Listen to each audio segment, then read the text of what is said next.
Hello and good evening, everybody. Welcome to Finlay Field, where tonight the Roseburg Indians get ready to welcome in the Sheldon Irish on homecoming night here in the 2021 high school football season. It's a big night. Not only is it homecoming night, it's also a chance to win a conference championship for the Roseburg Indians. The first time that they can claim at least a share of the title since 2005.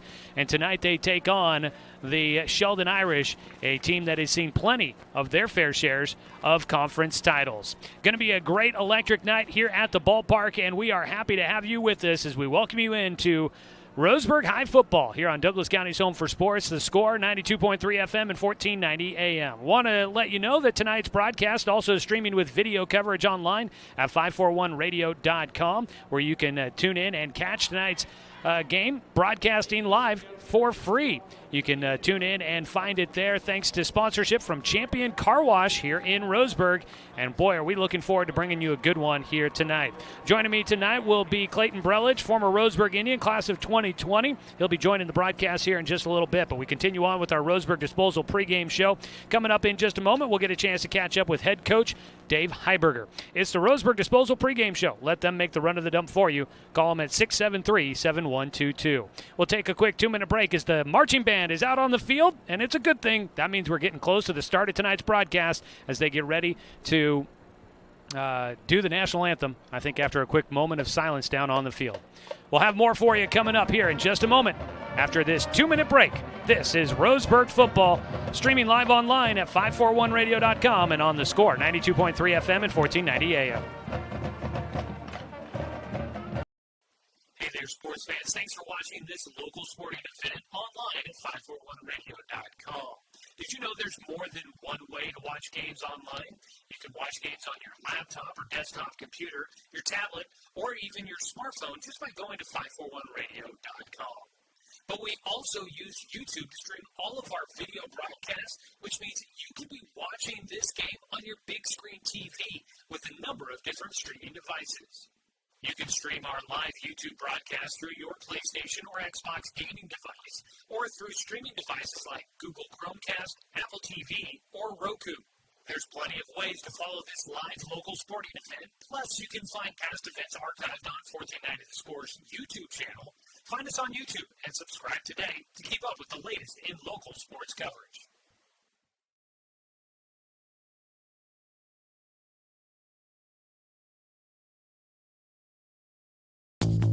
Buy One, Get One is back at the Roseburg Jiffy Lube. Purchase the signature service oil change at Roseburg Jiffy Lube and be treated to a second one absolutely free. The Trick or Treat BOGO deal, Buy One, Get One in October from the Roseburg Jiffy Lube.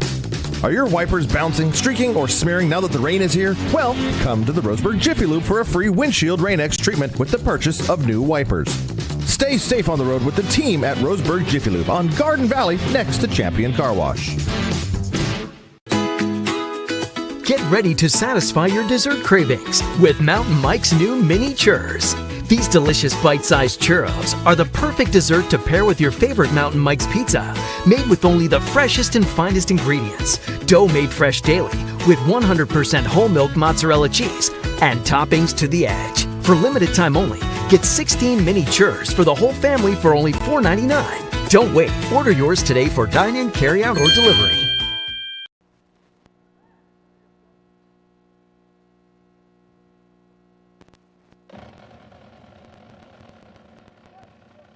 Back here with more of our Roseburg Disposal pregame show. You can let them make the run to the dump for you. Call Roseburg Disposal at 673-7122.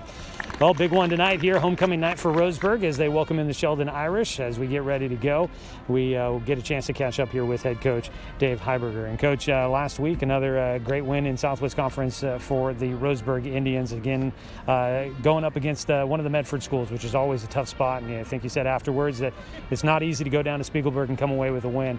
Looking back on tape, how'd you evaluate what you guys did last week against the Panthers? Well, went down there and responded when we needed to, and like you said, went down there and got a win. You guys this week, practice what this late in the season. Obviously you're into it quite a ways. You hope that they understand what you're asking them to do. But what are you trying to accomplish in a week of practice leading up to a big game like this? Keep their enthusiasm up, but in check a little bit as well. You know, it's a long season. It's been a long season. Hopefully there's a lot of season left as well, so you got to start kind of looking at player morale and maybe shortening practices just a hair because it's just that time of year. Mm-hmm. And so it was a good week of practice, and I think the kids were very focused. As the season wears on, you mentioned it's a long season, and you guys have been able to be fortunate to be on the winning side of every game so far. And I know you've preached we're still the underdogs. Nobody picked us to be at this spot, so no, we're playing with house money at this point in the season. But have you noticed any sort of pressure just upon yourselves as this season continues on that might be starting to build? With the coaching staff, there's pressure regardless. It doesn't matter if you're at a 1A, 2A, 3A. Every Friday night there's pressure during the week to make sure you prepare them as well as possible so they're able to go out and perform. And so I don't think that pressure ever really changes. The atmosphere tonight, expecting homecoming night, there's a lot of enthusiasm for that. Obviously the records for the two teams coming in, what's on the line here tonight. What do you think about an exciting night of football here at Finlay Field this evening? It's great. You got Sheldon, Roseburg, homecoming night. Hopefully the rain will hold off. It should be a great atmosphere, on a Friday night in the state of Oregon when there hasn't been that many Friday nights over the last year and a half, where I think maybe give some people some sense of normalcy. And so get them out here, and it should be a very entertaining game. We definitely are looking forward to that. And quickly here, looking at the opponent tonight, the Sheldon Irish come in, and they have been the team that has very much had a lot of control of the Southwest Conference in their time being in it. How do you evaluate your opponent tonight, and what do you feel like are things you guys need to do to try and come away with a win this evening? Well, we respect what they've done, but it kind of falls in line with what we talked about, what they've done in the past and what we've done in the past. It's kind of been something we've preached to this group all year. It doesn't matter what's done in the past. It matters what's done Friday night at 7 o'clock. They're obviously a well-coached team. Looks like they got a lot of the crew back together that kind of went some different ways. I see a lot of familiar, great coaches out here. And obviously Sheldon has some playmakers as well. All right, we look forward to it tonight. Thanks so much for the time. Thanks. And that is Roseburg head coach Dave Heiberger joining us here on the Roseburg Disposal pregame show. Big thanks to him for the time here in the pregame as we get ready for tonight's kickoff. We'll go ahead and take another quick 2-minute break. When we come back, we will wrap up the pregame show with a quick look at the matchup and get you ready for tonight's kickoff. Big one coming up here from Finlay Field. Don't go anywhere, folks. This is Roseburg football, streaming on 541radio.com. Thanks to sponsorship from Champion Car Wash and right here on Douglas County's home for sports, The Score, 92.3 FM and 1490 AM. Get ready to satisfy your dessert cravings with Mountain Mike's new mini churros. These delicious bite-sized churros are the perfect dessert to pair with your favorite Mountain Mike's pizza. Made with only the freshest and finest ingredients. Dough made fresh daily with 100% whole milk mozzarella cheese and toppings to the edge. For limited time only, get 16 mini churros for the whole family for only $4.99. Don't wait. Order yours today for dine-in, carry-out, or delivery. The innocence of youth. Is there anything any better? But soon they'll be in high school and facing all the same challenges you faced. How to make friends, how to fit in, how to be cool. We want our children to have everything they'll need to live fulfilling and productive lives. Make sure the kids in your family are among the more than 120,000 participants here in Oregon who take part in high school sports or activities. I am a nurse, a firefighter, a college student, a mother, and I am an American soldier. I will always be ready for every storm and disaster that threatens my community. I will always be there to protect my neighbors, my family, and my country. We are the Army National Guard. We are the Army National Guard. We are the Army National Guard. Visit nationalguard.com to learn more about part-time service. As a doctor, I kept myself safe from COVID by following all the proper protocols. Then I visited my family, and we all got COVID. I debated getting the vaccine since I gained the COVID antibodies. I changed my mind because I learned the antibodies may not offer full protection. But getting the vaccine after COVID can help prevent you from getting sick again. It also lowers your risk of getting someone else sick. So whether you've already had COVID or you're still unvaccinated, please get the vaccine.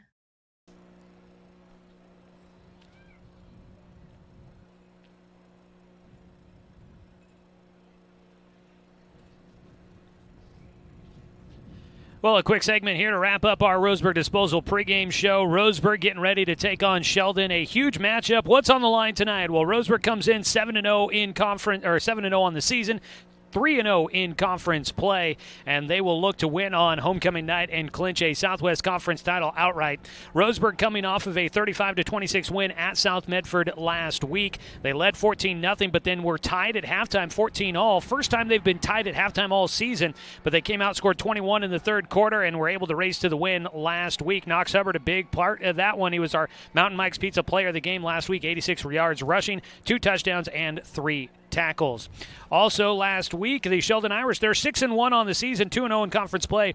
They gutted one out against North Medford, 37-35, the final score there. North Medford falling on the road after taking a lead late. It was a 26-yard game-winning field goal with 1:39 left to go in the fourth quarter for Sam Poole that put Sheldon on top. They overcame a 28-14 deficit in the second half to get that win, stay undefeated in league play. Sheldon has won 9 of 14 conference titles since the Southwest Conference was created in 2006, and if they win tonight, they'll be in the driver's seat to try and win a 10th. Roseburg trying to get it, though, and get their first conference title since 2005. That'll do it for our Roseburg Disposal pregame show. When we come back, we'll get you ready for kickoff as the teams are about to make their way back out onto the field. This is Roseburg football, streaming on 541radio.com and on The Score, 92.3 FM and 1490 AM.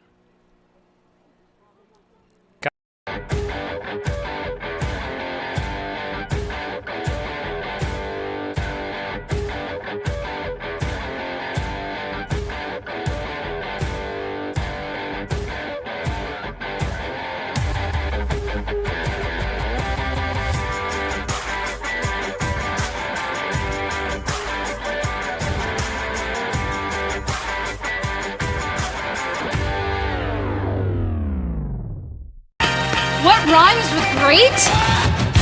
Participate. Where does greatness start? Here, in the classroom. On the stage. In the pool.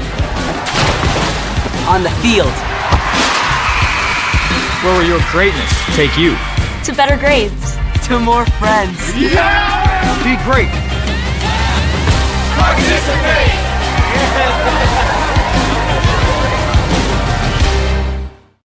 Looking for more local sports coverage? CBS Sports Radio 1490 The Score has you covered. Check out our homepage at 541radio.com for sports stories, scores, and podcasts. And follow us on social media. 1490 The Score is on Twitter, Facebook, and Instagram. And take the station with you wherever you go with the 541 Radio app. Download the app in your smartphone's app store and get access to a live stream of the station, sports stories, podcasts, and easy messaging with the station and others. Buy One, Get One is back at the Roseburg Jiffy Lube. Purchase the signature service oil change at Roseburg Jiffy Lube and be treated to a second one absolutely free. The Trick or Treat BOGO deal, buy one, get one in October from the Roseburg Jiffy Lube. Are your wipers bouncing, streaking, or smearing now that the rain is here? Well, come to the Roseburg Jiffy Lube for a free windshield Rain-X treatment with the purchase of new wipers. Stay safe on the road with the team at Roseburg Jiffy Lube on Garden Valley next to Champion Car Wash.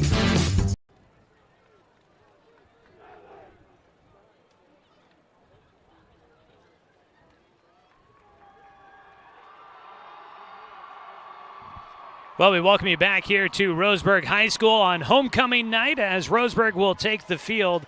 Real quick here, wanted to bring up one of the events that happened in the pregame here from Roseburg High School. The student body out there, the marching band, the football team stayed on the field before heading to the locker room one last time, lined up along the goal line to our right as they had a moment of silence tonight. The student body out there wearing Western for Wyatt here tonight. And by what I've been told, they are honoring a classmate, 16-year-old Wyatt Olinghouse, who unfortunately did pass away in a car accident that happened earlier this week here in Roseburg. And tonight they honored Wyatt with a moment of silence before the game kicks off, and the students in the student section, which there looks to be a lot of them based on the tailgate we saw driving in here tonight, they were wearing Western for Wyatt, who, based on the picture that I saw on the post about it here tonight, looks like a member of the 4-H club here, FFA stuff here at Roseburg High School. So we do want to acknowledge the moment of silence here as we get things ready here tonight. Well, as we get ready to go, again, we've told you what's on the line here tonight, and we welcome into the broadcast this evening. He's been helping out a lot this season, and it's great to have him here with us once again for tonight's contest. Joining me, Clayton Brelich. Clayton, homecoming, conference championship on the line. I mean, I know you and I were talking about it last week after the win over South Medford, but I've been excited ever since that game finished up last Friday night. I've been geeking out about it all this week, looking at the history between these two teams, looking at what's on the line, and looking at how these teams match up. It's just a night filled with a lot of excitement for Roseburg fans who haven't experienced something like this in quite some time. Right. You can't ask for a better night. I think it should be awesome to watch these two teams compete. It's going to be a battle all the way to the end, I believe. So I'm pretty excited for it. Well, Sheldon's going to get the football to start here after the coin toss as the captains will shake hands out at midfield. And they are going to be going left to right on your radio dial. Sheldon wearing their road whites here tonight. The green numbers, the emerald green on the back and the front of the jersey stands out real nice. That helps out these broadcaster eyes from up here in the booth. Roseburg will be in the black jerseys with the orange numbers on the back outlined in white, black top, black pants. All whites on the other side for Sheldon. And they will take the field as we get ready to go for tonight's broadcast. Boy, going to be a good one. And look for the two quarterbacks here tonight. Clayton, we've seen a lot out of Colton Marsters. Great quarterback there. But on the other side, Brock Thomas comes in looking about as equally impressive. He has already accounted for 1,474 yards through the air, 981 on the ground. He's got 15 rushing touchdowns, 1 receiving touchdown, and he's passed for 16. I'm excited to see what Brock Thomas has for us here in store tonight. Yeah, he's definitely a dual-threat quarterback, so we've got to watch both the pass and the run from him, and he's been the go-to guy, so it's going to be exciting. He's definitely accounted for a lot of the offense for the Sheldon Irish, and that is who will be out on the field to start as we get ready to go for tonight's ball game. Joey Kieran, Clayton Brelich with you. Back in the studio, Ben Hill here helping out with the video production. Angela Kieran as we get the kickoff away. A little pooch kick as always for Jackson Bartlett. Ball on the floor. That one's still loose. Roseburg scrambling to get to it. Who has the football? And they'll signal Sheldon. The Irish will hang on after the ball came loose on the opening kickoff to the ball game. That sure would have been one way to start things off. Last week we saw Roseburg with an onside kick in the second half. They do those little pooch kicks that end up going to guys that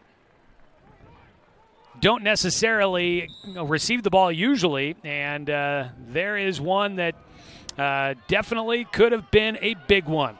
We'll start out the ball at the 31-yard line for Sheldon with the football in the hands of Brock Thomas. He runs left side. He'll get to the 35, stretches it out across the 35 to the 39-yard line on the run by Brock Thomas. Sheldon starting with the football, the clock ticking down. So an early pickup of about 8 yards on the play for Brock Thomas, who will carry it a lot. His front line, Tanner Thomas, Aiden Fuller, Carl Harward, Ryan Yakovich, and the fifth one I will get in a moment for you. They set up with no tight ends. Keeper again for Thomas, running left side across the offense, and he'll get it out near midfield. I was watching in warm-ups earlier, and they've been going to Brock Thomas a lot. I saw a couple of QB powers, a couple of motions away, so I think he's going to be their key player for tonight. John Gelsomino is the other offensive lineman that they told me about before the game. Moving the chains, a first down run on 2nd and 2. They take it out to the 47-yard line. Does Sheldon. That is another pickup of 8 on the ground for Thomas. He's going to pass quickly out to the far side, trying to cut his way back in towards in the middle of the field.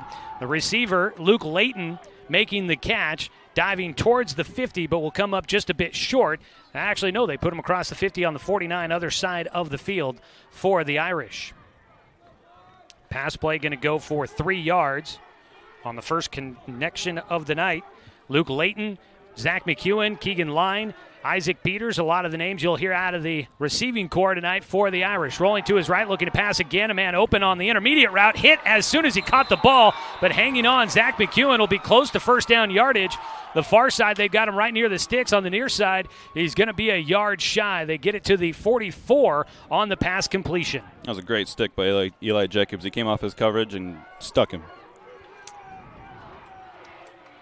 A 5-yard completion to McEwen. And it is now third down for the Irish. In Roseburg territory, just across midfield at the 44. Got to get it to the 43. Grafton Robinson, the running back, will set up to the right of Thomas. Twins to either side, ball on the right hash mark. Looking to run it himself up the middle. Got hit in the backfield, but stays on his feet. Still dragging forward and taken down by his ankle. Dawson Gillespie getting in there, but so far it's been the Brock Thomas show. Hasn't even given it to his running back as he continues to just pound it right up the middle. Takes it inside the 34, so that is a pickup of 10 on third down and 1.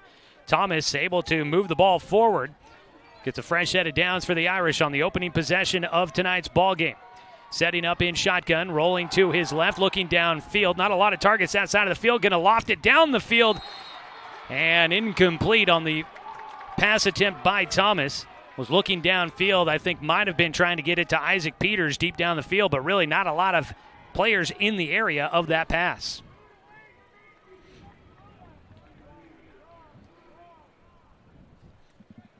So it'll set up second down and 10 after the completion. Stops the clock with 9:47 to go here in the opening period of tonight's ball game. The center, Carl Harward, looks underneath and will get ready for the shotgun snap. It is a keeper pass play. Picked off by Roseburg. Carson Dunn. He read it all the way. Takes it to the 50. He's got one man to beat. It's Brock Thomas who doesn't get him. And Dunn is going to go to the 15, the 10, the 5. Tackled from behind. Touchdown, Roseburg. And the Indians will strike first with the defensive play. And it'll put Roseburg on the board 6-0 on the pick 6 by Carson Dunn. What a great start. Wow, you want to look for some energy tonight. That'll get it going for the Roseburg Indians. The defensive pick 6, Carson Dunn. He took that, has to be close to about 70 yards as he takes that to the house. And Roseburg will get the opening score on the board. What a play. He picked that. I think he got it 75 yards. I think he gets that about the 25-yard line as he takes it to the house. First turnover of the night. Roseburg on top, 6-0, pending the extra point here. Out to kick it through will be Jackson Bartlett. He's been hitting at an 89% clip, and he puts this one through. Now 22 of 25 on the season. I need a moment. Let's take a break. A 30-second break. Roseburg in front. And when we return, this is Roseburg football on 541radio.com and on the Score, 92.3 FM and 1498. Buy one, get one is back at the Roseburg Jiffy Lube. Purchase the signature service oil change at Roseburg Jiffy Lube and be treated to a second one absolutely free. The Trick or Treat BOGO deal, buy one, get one in October from the Roseburg Jiffy Lube. Are your wipers bouncing, streaking, or smearing now that the rain is here? Well, come to the Roseburg Jiffy Lube for a free windshield Rain-X treatment with the purchase of new wipers. Stay safe on the road with the team at Roseburg Jiffy Lube on Garden Valley next to Champion Car Wash.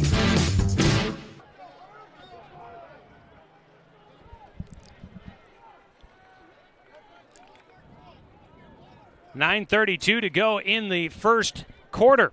And already a 6-0 lead for Roseburg after the pick 6 by Carson Dunn.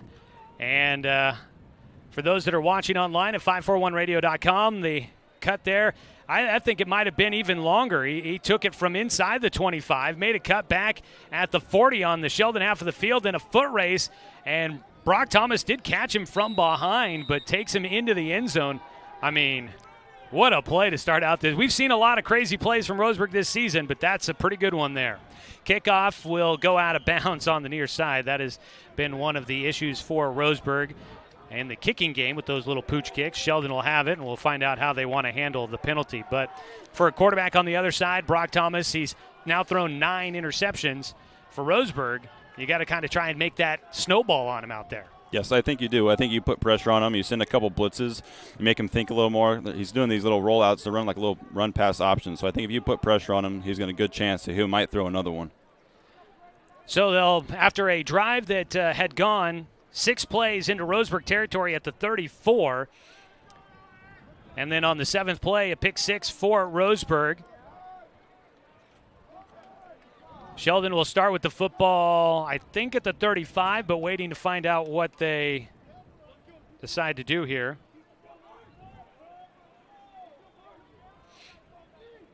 They're still talking with the officials on, I guess, how they want to play this out. 7-0 Roseburg in front.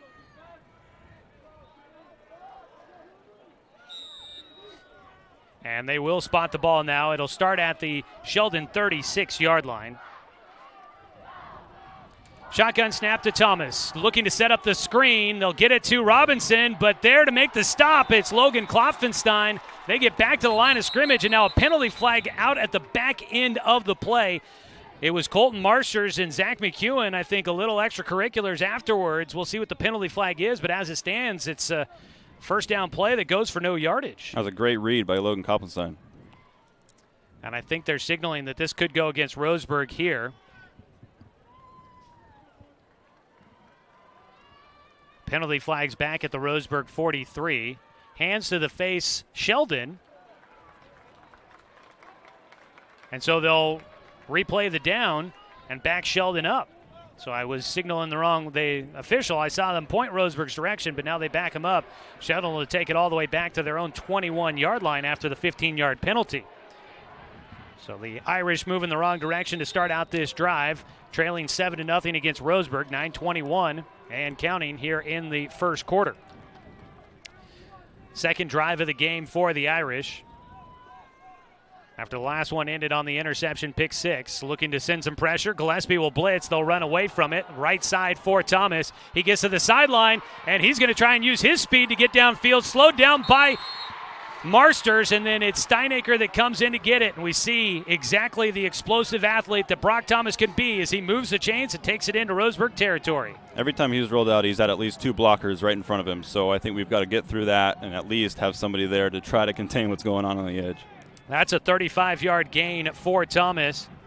He's up to 61 yards on the night. First down and 10 from the Roseburg 44-yard line. Thomas in shotgun. Robinson to his right. The lone man on the near side is Peters. Trips to the left side of the field. They'll hand it off. Robinson, his first run of the night, and he doesn't have much room to roam up the middle. Steinacre, the first man there. Coleman and Klopfenstein coming in to help finish things off. First down carry goes for about a yard. They'll spot the football with the nose just at the 43. Pickup of 1 on the first carry for Robinson. He's the second leading rusher for the Irish. Has just 248 yards, though, on the ground, as doing most of the damage has been Brock Thomas. He looks to the sideline as the Irish will reset now that the defense has come out. 4-man front for Roseburg up along the front line. Silas Kincaid, James Coleman, Tiger Black, and Hayden Snyder up there. Fake the handoff, looking to pass, just out of the reach of the intended target on the far side there. It looked as if Brock Thomas may be a little hurried on that throw, felt the pressure coming in. I think it's very important. We got to continue to do that. Third straight incompletion for Thomas, one of those being a pick 6, and it brings up 3rd down and 9 for the Irish. That one intended out there for Luke Layton. Big target, 6'5", 190 pounds, but he couldn't quite get to that one. Makes it 3rd down and 9. Roseburg not sending any extra pressure, looking to pass, going the far side, and it looked like maybe a little miscommunication on the route that he wanted Layton to run. Throwing it to the sideline was Thomas. Layton was looking back to the inside, and it's another incompletion, and it'll be 4th down and 9, and Sheldon racing to the line as if they may try to go for it on 4th down here for the Irish. They're in Roseburg territory at the 43. We'll see if they try to maybe get Roseburg to jump or offside or anything. They got to move the football forward. It's off by a yard. They've got it at the 44. They'll move it forward here. Roseburg second line. You've got Gillespie, Steinacre, Klopfenstein, your linebackers. Then Duper, Carson Dunn, Colton Marsters, and Eli Jacobs in the secondary. It will be a punt here from the quarterback, Thomas. Kick is away, and it does carry into the end zone. So after a pick six on the first drive for the Irish, they stall out near midfield and punt on their second possession. And Roseburg's offense will take the field with 7:45 to go in the first quarter, already leading 7-0. But they will have the football for the first time here tonight. Roseburg football brought to you by Cascade Community Credit Union, belong to Douglas County, and by DC Farmers Co-op, where everyone is welcome to shop. Senior quarterback Colton Marster leads them out. He's rushed for 993 yards. He's thrown for 621, has 15 rushing touchdowns, 6 passing touchdowns, and the Indians with the offense on the field for the first time. Dominic Tatone moves in motion, turn handed off. It is Knox Hubbard, the senior running back, came in last week and played the second half against South Medford. He gets the first carry of the night for Roseburg, takes it out to the 25, and a nice pickup of 5 for Hubbard. Last week had 86 yards, 18 carries, and 2 touchdowns on the season. He's now up to 183 on the year. Had been getting just spot duty before. 5 yards on his first carry of the night. Roseburg will give it to him again. And he makes a move upfield, and he's into secondary. Tries to step out of a tackle, but can't get away. As deep downfield, Isaac Peters there for the stop, but a first down carry for Knox Hubbard on his longest run of the season. I think it's very important for Roseburg to set the tone, come out here, run the football a ton, and make sure that we can tire the defense out so we can set them up for a big pass. They'll move it out to the 45, a pickup of 20 on the ground for Hubbard. And they will try to pass it there, incomplete. And the clock will stop with 6:59 on the first attempt by Marsters, who has completed 58% of his passes, hasn't had to throw a lot. And he has done most of the damage with his legs, but so far has not gotten a carry, as Roseburg may be sensing that Sheldon might be keying on Colton Marsters, and instead they're giving it to Knox Hubbard, who carries a couple of times so far. Second down and 10. Hubbard to the left, trips to the left side for the Indians. It's Hubbard. No, it's a keeper. Marsters, left side across the 50, just stays on his feet, and he'll move the pile all the way inside the 40 on Sheldon's half of the field. Is the first down run for Colton Marsters, and Roseburg charging into Sheldon territory. Football goes down to the 39 on Sheldon's half of the field.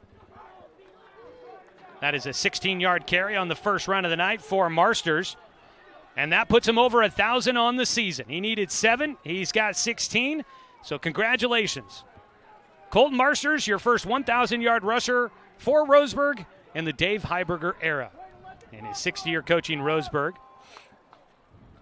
Marsters waiting, backing up into the pistol with Hubbard behind him.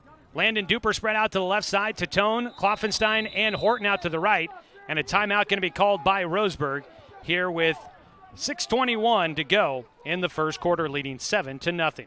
Let's go ahead and take a quick 30-second break. We'll come back with more of this ball game for you on 541radio.com and on the Score, 92.3 FM and 1490 AM. Get ready to satisfy your dessert cravings with Mountain Mike's new mini churros. These delicious bite-sized churros are the perfect dessert to pair with your favorite Mountain Mike's pizza.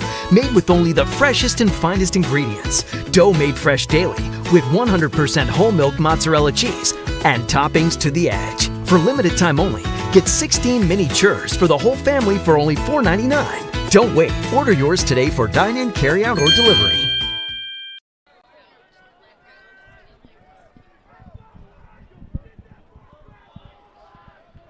.6:21 to go here in the first quarter. 7-0 Roseburg in front after their own timeout.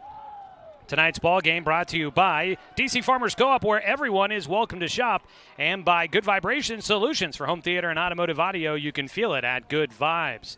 Roseburg facing first down and 10 from the Sheldon 39. They were a little bit unsure of the play they wanted to run, so they called that timeout. Now you hope that they come out and execute the way they'd like to out of a timeout here. And I think there may be, I don't know, confusion. I'm not sure what's going on out there on the field, but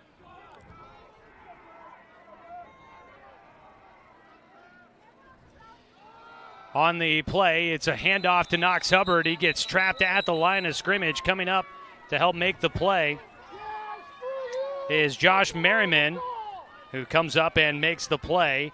And Hubbard trapped at the line of scrimmage, but a penalty flag is out. And the penalty is going to go against Roseburg. Things have kind of gotten a little off kilter here all of a sudden. Roseburg will try to get things back on track after that long run by Colton Marsters. There was confusion at the line. There was a timeout and now a holding call, and Roseburg backed up. They'll go back to their own 49-yard line after the penalty. It'll be first down and 22. In shotgun, Marsters moves to Tone in motion. Fakes the handoff, going to keep it himself. Cuts and heads upfield. Tucks his head down, and he'll get to the Sheldon 45-yard line. It's a pickup of about 6. Still, though, it'll be second down and extremely long. 6-yard gainer there for Marsters. Second carry of the night for him. Roseburg leading 7-0 as the defense gets a touchdown on the opening drive for Sheldon. 5:50 and counting here in the first period. In shotgun with Hubbard to his left. Marsters calls for it, fakes the handoff, looking to pass. Going to go to Duper, sits down in the zone. He's got the catch out to the 30. He's going to be a yard shy of the first down marker. It's going to be third down and short, and Roseburg looks like they're trying to go with a little bit of tempo. That was zone coverage by the defense. Landon Duper just found his zone where no one was around, sat down. Colton Marsters threw him the ball perfect. Nice and easy pitch and catch there. 15-yard gainer, third down and 1. Roseburg to the line quick. Give it to Hubbard, trying to cut right side. He'll get just enough, it looks like, as he submarined through the arms of the tackler inside the 30, down to the 28.5 maybe. And they will give him the first down as the football just touching the 28-yard line. A pickup of 2 by Hubbard, just enough to move the chains. So far, we have not had Caden Eckel on the field. A game-time decision coming into tonight, according to Coach Heiberger. So we will keep an eye on that to see if the 800-yard rusher gets a chance to play here tonight. Keeper for Marsters. He's going to try and use his speed, a stiff arm to get away from the first man. Out to the far side, hit out of bounds, and he sheds the tacklers who go into the Sheldon sideline. And Marsters goes out. They will spot him. Wow, they don't give him that great of a mark. I thought he'd be closer to the 25, are they? I think that official maybe isn't where the ball is spotted. They'll put it up at the 25-yard line. And the near side official, yeah, they're going to have to, the sideline judges both were signaling it was back a little bit, but they'll put it at the 25, a pickup of 3 by Marsters on the carry. Second down and 7 as Roseburg stares to the sideline. Trips to the left with Duper, Tatone, and Klopfenstein. Horton to the right. Shotgun snap. Looking to pass. Go on the slant route. In and out of the hands of Tatone. That might have been tipped at the line of scrimmage. So the incompletion will stop the clock with 5:08 to go on this first drive of the night for the Roseburg offense. It's third down and 7, and they are in that area, Clayton, here. I would imagine they're getting to the spot where this could be 4-down territory. Don't try and kick a field goal, and you're definitely not punting. Yes, for sure. I definitely think if they don't get it here, they're going to go for 4. So you'll drop a play here to just try and get a few yards out of this one in the pistol formation with Knox Hubbard, the deep man. Marsters calls for the snap, gets it. He'll run it himself, makes a juke move. Can't lose the defender completely, but does carry the pile forward. Forward momentum. Going to take him close to the 21. And it's going to be fourth down for Roseburg. They're going to have a decent fourth down attempt here if they try it. It would be the longest field goal attempt of the season for the Indians if they were to try it. The ball, kind of waiting for it to get spotted, got placed back at the 27-yard line. It looks like it's at about the 23, which would be a pickup of only 2 on the ground by Marsters. And so with that, the 23, you're looking at a 5-yard attempt here coming up. The officials just, the ball is just sitting at the 25 now, and it's just not in the right spot. And we'll stop play, get the ball spotted in the right spot. Now we get ready to go. So it'll be fourth down and 5 for Roseburg, as Sheldon looks for a big stop on their first defensive drive of the night. 3-man front for the Irish. In shotgun, Marsters with Hubbard to his right. The defensive front jumping just a little bit, but staying on side. Trips to the right side for Marsters as he waits. The ball, snap, looking to pass. Caught by Tatone, but he's going to not get enough. He'll get with 2 on the pass play, and that will be not enough for the Indians, and they give it right back. Not right back. They give it back to the Irish with 4:14 to go here in the first quarter. So that'll bring the offense back out on the field for the Irish. Roseburg's defense back out there. Turnover on downs. Sheldon gets it back with 4:14. And they'll have the football, their worst starting position, at their own 21. Running left side is Thomas, makes a cut back inside, and he's into the secondary. It's a foot race. Thomas will stay in bounds long enough to get it inside the 25 on the other side of the field. And Brock Thomas, a foot race with Colton Marsters. And Marsters almost lost that one, just got enough of him to get Thomas to head out of bounds. A big gainer there on first down, and the Irish come out firing on first down from deep in their own territory. They'll flip the field, take it to the Roseburg 26. That is a 53-yard gainer for Brock Thomas. And that puts him over 100 yards on the night. At 114 on just 5 carries so far this evening. He sets up in shotgun, left hash mark with Robinson to his right. Penalty flag out as the play gets started. And that'll stop things. It's a false start. The official's going to signal to the opposite side of the field that it's a false start, and that'll bring things back against the Irish. So back to their own 31, or to the Roseburg 31.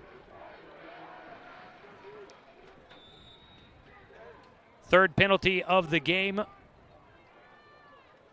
Second for Sheldon. 4:02 on the clock. First down and 15. Fake the handoff on the end around, looking to pass. Man wide open. Touchdown, Sheldon. A man wide open, Zach McEwen. No one within a couple of yards of him. Easy pitch and catch for the Irish. And they will be a PAT away from tying this one up. Zach McEwen, that'll be his 7th touchdown catch of the season, and it was an easy one. Definitely some miscommunication on the defensive part. I saw the corner run up and just tackle the wide receiver and let the wide receiver just run right by him. The touchdown comes from 31 yards out. And now it is Sam Poole, the senior kicker, 35 of 38 on PATs this season. He gets his right foot behind it and will split the uprights for the extra point. Well, with the kick, it is now 7-7 with 3:55 to go in the first quarter. Roseburg and Sheldon all tied up with the offense coming back on the field for the Indians. After this 30-second timeout on 541radio.com and on the score, 92.3 FM at 1490 AM. Deciding where to purchase your next vehicle is just as important as the vehicle itself. At Roseburg Honda, our seasoned staff is dedicated to matching you with the right car. From sales to service, our goal is to make sure all of your needs are met, and you leave our dealership feeling good every time you visit. No need to waste your valuable time driving up and down the freeway when the ultimate car buying experience is right here at home. Roseburg Honda. We treat you like family.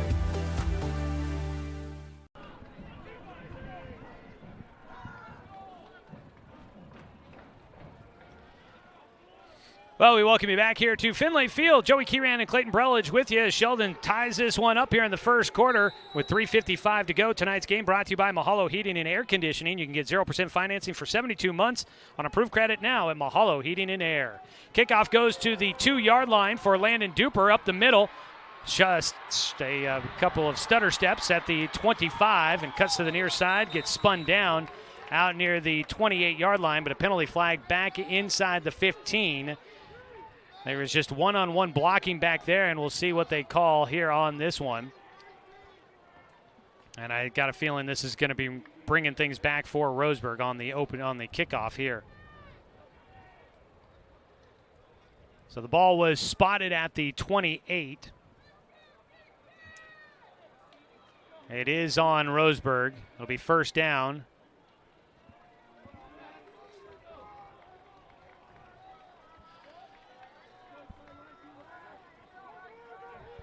So the football will go all the way back to the 6. Roseburg's penalty is going to set them up in some pretty deep field position here. Marsters will be back in shotgun on his own 1-yard line. We'll see if the Irish try to bring some pressure. Handed off, Hubbard running right side. Gets through the line, out across the 5 to about the 7-yard line. He only picks up about 1 on the carry. So far tonight, Knox Hubbard, 4 carries, 28 yards as he gets a chance to be the starter on the first couple of series of tonight's ball game. 3:20 here in this first quarter. Feels like it's been a long first quarter already. A lot of stops with the penalties and then a couple of scores so far. Shotgun looking to pass. Looking left side, got a man downfield. The pass is through the hands of Logan Kloffenstein. Couldn't hit him in stride, just a little bit underthrown there for Marsters trying to go way downfield. The incompletion will stop the clock with 3:08. Ball goes back to the 7-yard line. It's 3rd down for Roseburg. Got about 9 yards to try and pick up. Could be a big moment here early on for the Sheldon defense. If they can get a stop here, they could get good field position for the offense in a tie ball game first quarter. Sheldon will drop back here, looking to pass. Marsters goes on the quick slant route. That might have gotten tipped by the linebacker. Luke Layton, I think, got a hand diving on that one. The pass intended for Hayden Horton, and he could not get the slide to get back to the football in time. 4th down for the Indians, and good defensive series there for the Irish. And coming into this game, I was thinking the Irish may try to see if they can put this game on the arm of Colton Marsters. We haven't seen him have to pass a lot, and so far he's 6 passing attempts here in the first quarter alone. Sometimes that's a full game for him. Yes. Dawson Gillespie will punt from his own end zone. A low, wobbly kick takes 1 bounce to Grafton Robinson. He's in Roseburg territory already. He'll get taken down inside the 30 to the 29-yard line. So Roseburg punting away after getting trapped deep in their own territory. And Sheldon will get great field position in a tie ball game with 2:53 to go in the first quarter. The Irish will start at the Roseburg 29-yard line. 4th possession here in the first quarter for Sheldon. Brock Thomas will lead him out. Tonight's game brought to you by Fisher's Hearth and Home, serving Douglas County for over 30 years with the largest selection of wood, gas, pellet, and electric stoves and fireplaces in the area. Thomas on the keeper, running right side, follows some blockers out around the right edge, and he'll take it inside the 25. It just seems like every time he carries the football, he's got a lot of guys, white jerseys in front of him to follow that just make it an easy run up there for about 5 yards. Yes, we've already seen 3 or 4 QB powers where that left guard will pull in front of him, and he'll just wait and then shoot the gap. Picks up 5 on that one, already over 100 yards on the night here for Brock Thomas, the senior quarterback for Sheldon. Sets up in an empty backfield. Will move a man in motion from left to right. And penalty flag out. That was Robinson in motion. It was going to be a keeper. False start for the Irish. It's going to back him up from 2nd and 5. It'll make it 2nd and 10. Sheldon with, every drive has a penalty on either side, it seems like so far. Back to the 30. 2nd down and 11 on the penalty. Nope. Excuse me. They'll put it at the 29.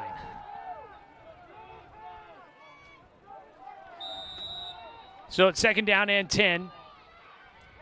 Thomas again in shotgun alone back there. Fakes the handoff to Robinson. Going to pass up the middle, but he gets hit as he goes stumbling forward. Roseburg will come up with again, nice pressure, but still. Clayton, even though it looked like Roseburg put pressure on in the backfield and made him run upfield, and they had hands on him early, he still picks up good yardage. Yeah, like we were talking about last week, those arm tackles, we've got to get them wrapped up and more heads of the football. The ball goes down to the 25. It was a pickup of 4 on the carry for Thomas. 3rd down and 6 for the Irish, and again, this could be 4-down territory for him here. Looking to pass, going left side. That pass incomplete. No flag. Great coverage. In coverage, Carson Dunn making the play, closing quickly on the much taller Luke Layton out there, but he got a chance to get in there and disrupt that pass. Close one there, but you feel like good no call on the officials? I do. I think he got there at perfect timing. Have not completed a pass since the second attempt for Brock Thomas for the Sheldon Irish. They've got 4th down and 6 here from the Roseburg 25, and the offense still on the field looking to go for it. It is a 7-7 ball game. Looking to pass, look like they might be setting up the screen, go right over the middle, and it's over the hands, had Robinson open, and a turnover on downs by the Irish. Both offenses, Clayton, it feels like it's a chess match right now. Both teams trying to figure out what plays are going to be there to try and get these big explosions. And so far, it seems like the offensive coordinator's frustrated a little bit with what the defense have been giving them. Very. And I also think that missed opportunities for both teams has played a huge role in this game so far. Roseburg will get it at their own 25 after getting stopped deep in their own territory and having to punt it away. They're able to get the defensive stop, get the ball back in the hands of the offense. Marsters up there behind Snyder, Mills, Coleman, Thomas, and Black on the front line for the Indians. Hubbard to the right of Marsters, who will pass out in the flats. It's low and incomplete. It's going to be the signal. Not a backwards pass, so an incomplete attempt there. And I don't know. We've seen him do it a few times, but Marsters sometimes on those just kind of easy pitch and catches, he kind of short arms it and doesn't get all over there. If he gets a nice easy pass, that's an easy clean catch for Dominic Titone. Yes, I definitely feel like he rushes it just a little bit. Makes it 2nd down and 10. The clock is stopped with 1:25 to go here in the first period. Marsters hands it off. Hubbard running over the left side of the line, and not a lot there for him. Roseburg will pick up 1 to the 26. And the defenses are coming up big, not allowing much for some of these runners out there. A 1-yard gain for Hubbard. Leading rusher so far for the Indians at 29 yards. They'll put it at the 26. Marsters back at the 21, waiting for the shotgun snap, looking to pass. Taking some time, gets it to Hayden Horton, who makes the catch. He had to go upstairs for it, had a man right on him. That was a great catch. Makes a good catch. It's unfortunately not enough on 3rd down, out to the 31 on the completion. It's a pickup of 5, but it's not enough to move the chains. They'll put the ball down at the 31, and Roseburg's punt team will come out for Dawson Gillespie, averaging 26.4 yards per kick.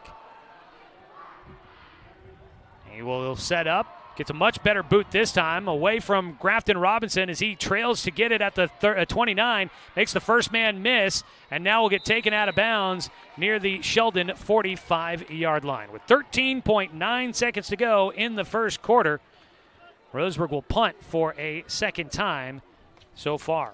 7-7 ball game, a defensive touchdown for Roseburg, and Sheldon able to answer back and get a touchdown pass from Thomas to McEwen, and even this one up. And the Irish with the offense and the ball out near midfield, starting at their own 45-yard line. Running with it is Thomas. He'll get to the 40, across the 50, gets across the 50 and out of past the 45 to about the 44-yard line. There's that run pass option. He's rolling out. He's got 2 guys running in front of him, but the wide receivers are also going out for a pass. So he's got 2 options there, and he just decides what he wants to do with it. He takes it out 11 yards.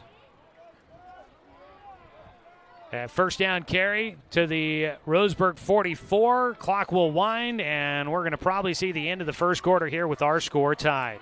At the end of 1, it is 7-7. Roseburg and Sheldon in a dogfight here. Both sides trying to measure each other out, and we'll see how that plays out in this second quarter. Take a 60-second break. This is Roseburg football on 541radio.com and on the Score, 92.3 FM and 1490 AM.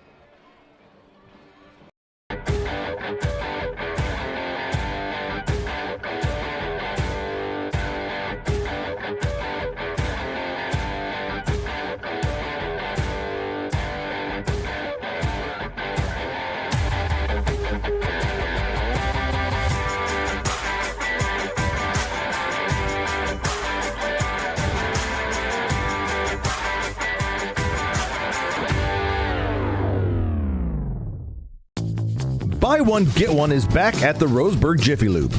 Purchase the signature service oil change at Roseburg Jiffy Lube and be treated to a second one absolutely free. The Trick or Treat BOGO deal, buy one, get one in October from the Roseburg Jiffy Lube. Are your wipers bouncing, streaking, or smearing now that the rain is here? Well, come to the Roseburg Jiffy Lube for a free windshield Rain-X treatment with the purchase of new wipers. Stay safe on the road with the team at Roseburg Jiffy Lube on Garden Valley next to Champion Car Wash.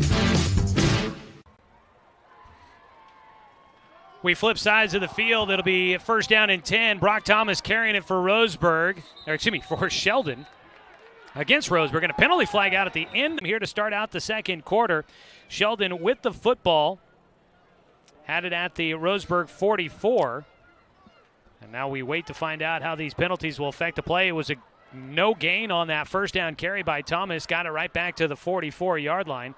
Unsportsmanlike against Roseburg. And so Roseburg going to get hit with the dead ball penalty. So the penalty by Roseburg is going to move this ball 15 yards forward for Sheldon and help out the Irish. Not something you want to be doing with this explosive Sheldon team. So far, it's low scoring. I expected a lot of offense in this one, but after one quarter of play, just 7-7 is our score. And we thank everybody for tuning in and joining us. If you're watching online at 541radio.com or on our YouTube page, we appreciate it. Want to let you know our video stream is sponsored by Champion Car Wash. So the penalty takes it down to the 29-yard line. Shotgun snap for Thomas. Hands it off. Robinson up the middle. Coleman got some hands on him. Takes it down to about the 27-yard line on the carry. Pickup of about 2 for the Irish on just the second carry of the night for Grafton Robinson, the junior running back at 5'9", 170 pounds.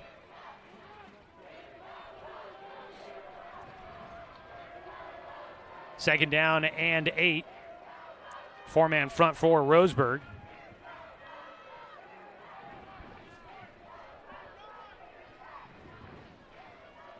The snap. Pass out into the flats for Layton. He's got blockers in front. Gets taken down by Gillespie right around the 20-yard line. It'll be third down coming up for Sheldon. I'm expecting some motion, maybe a QB power. Why not put the ball in the hands of your best player, as they will stop the action here. Luke Layton going to go out of the game. Either blood or... I believe it was blood on the elbow. Yeah, that's usually the case with something like this. So they'll get the trainer out there to wrap him up and get him back in the game quickly. Third down and a yard here. Thomas alone in shotgun. Grafton Robinson spread out to the left. The man that comes in place of Layton is E.J. Peterson. They'll keeper for Thomas. Gets across the 20, has the first down. Not a whole lot more. Stood up just shy of the 15. They put him down to about the 17-yard for this big-time matchup. Homecoming night for Roseburg. Championship for the conference on the line. Blitz coming by Roseburg. Looking to throw over the middle. And incomplete. Hit as he threw. Coming in, it was Dawson Gillespie that lays out Brock Thomas a point so far with an interception. But right now, have second down and 10, trying to get the Irish into the end zone. Excuse me, he does have another completion. I forgot to put the touchdown on there. I should probably add that. He'll run left side, tries to cut it back in. Steinacre got some arms around him, drags him down at about the 10-yard line. And that'll be a pickup of close to 7 yards to make it third down and... Pulls that defensive tackle, needs to close the gap there and shoot it and go to, Brock Thomas. 7-yard pickup makes it third down and 3 as they look to the sideline.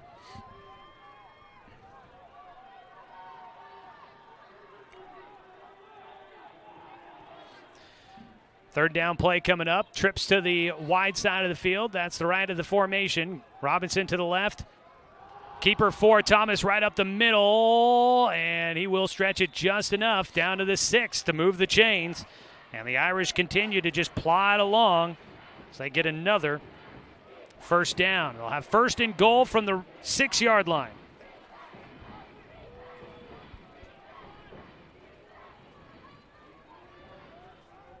So now unofficially, and this is why it's always unofficial, 4 of 10 through the air for Brock Thomas for 46 yards, if we include that touchdown pass that he had earlier, which is probably a good thing. He'll set up in shotgun. Keep it himself running left side. Slips through, gets to the goal line, diving. Is he in? Yes! Touchdown, Sheldon, and they will take a 6-point lead pending the extra point here in the second quarter. The Irish with their first lead of the night on the 6-yard run by Brock Thompson. That left side, a tough guy to bring down, and he's shifty, kind of like Colton Marsters, just shifty enough to make guys miss or make it difficult to tackle him and bring him in. We'll get the touchdown here to put the Irish in front. The PAT is good. 14-7 our score, 8:50 to go in the first half of tonight's ball game. Roseburg getting the ball. When we come back, we'll take a 30-second break. This is Roseburg football, streaming on 541radio.com and on the Score, 92.3 FM and 1490 AM. Amelia Snow.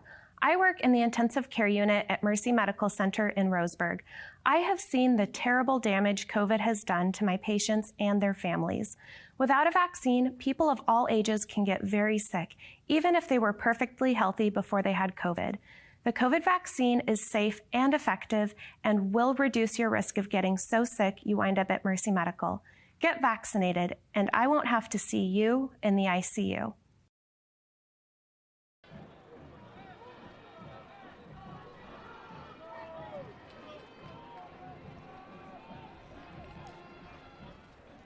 Well, so far, the Irish have moved the ball a little bit better than Roseburg, but Roseburg's defense has that score, and that has us with a pretty tight ball game here in the first half.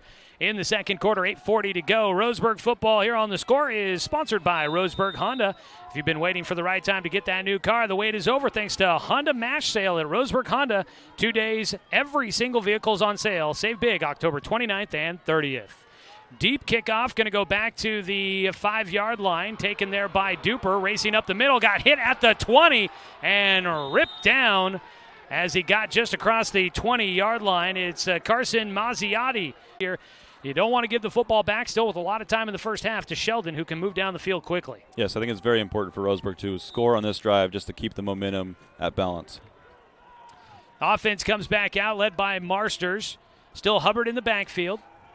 The senior running back started out the game with some big carries, but Roseburg's offense been stymied a bit the last couple of drives. They'll move a man in motion from left to right. Pitch it to Duper, and he's got space, uses a stiff arm to keep a defender off him, and that helps him stretch the play out across the 30. There's a great block by Knox Hubbard clearing out the way for him. And that stiff arm helped him take it out to the 31-yard line. Ball was started at the 22. I had it at the 21, so just shy of the first down. It'll be 2nd down and 9 on the carry by Landon Duper, his first run of the night, the wide receiver, picking up 9 yards. 2nd and a yard. And up the middle they try to go. Hubbard, a tough guy to bring down, stretches it right back to the line of scrimmage after getting hit a yard deep coming up the front line. Coming up to make the stop, Merriman. The junior defensive lineman, 6'2", 240. Tough guy to block out of the middle there, and he's able to swallow up Knox Hubbard right up the gut. It'll go to 3rd and 1, and Roseburg needing a conversion here. Mazziotti maybe looking to come off the right side. Nope, handoff up the middle. The carry going to be good to move the chains, and penalty flags out everywhere at the end of the play. Hubbard got enough for the first down, but will the play stand? It's going to be the question here. You had a penalty flag from the back judge and from the umpire, or excuse me, the referee. They will converge to talk here. As it stands, the ball, I think, got out to about the 34, 33-yard line. They've got it spotted at the 34, which is good for the first down. Would have been a carry of about 3 for Hubbard. A penalty flag. It's against Sheldon. Penalty is declined. Hands to the face against Sheldon, and that one will be accepted. So 2 penalties come out on the play, and so they will go against the Irish.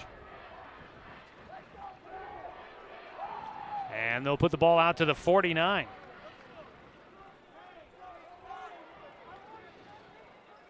So it was a carry to the 34 by Hubbard, and then the Sheldon penalty, 15 yards.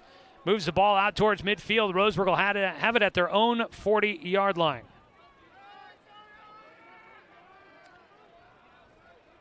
49-yard line, I think is what I meant to say if I didn't say that.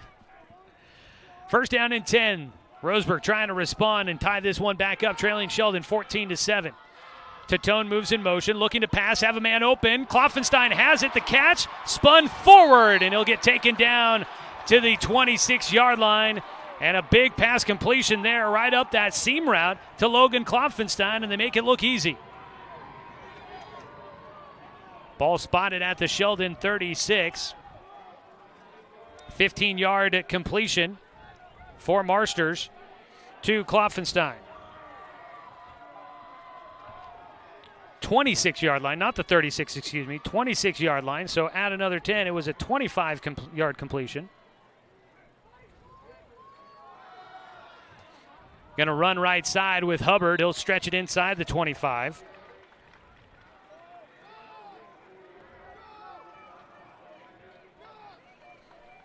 Second down, they get it down to the 22. Pick up a 4.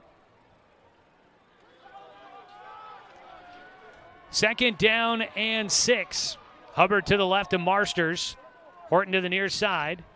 Some pressure showing from the Irish. Roseburg, keeper for Marsters, tried to go inside. Instead, will bounce it out to the far side. Slips through across the 20, inside the 15. Should be enough for a first down.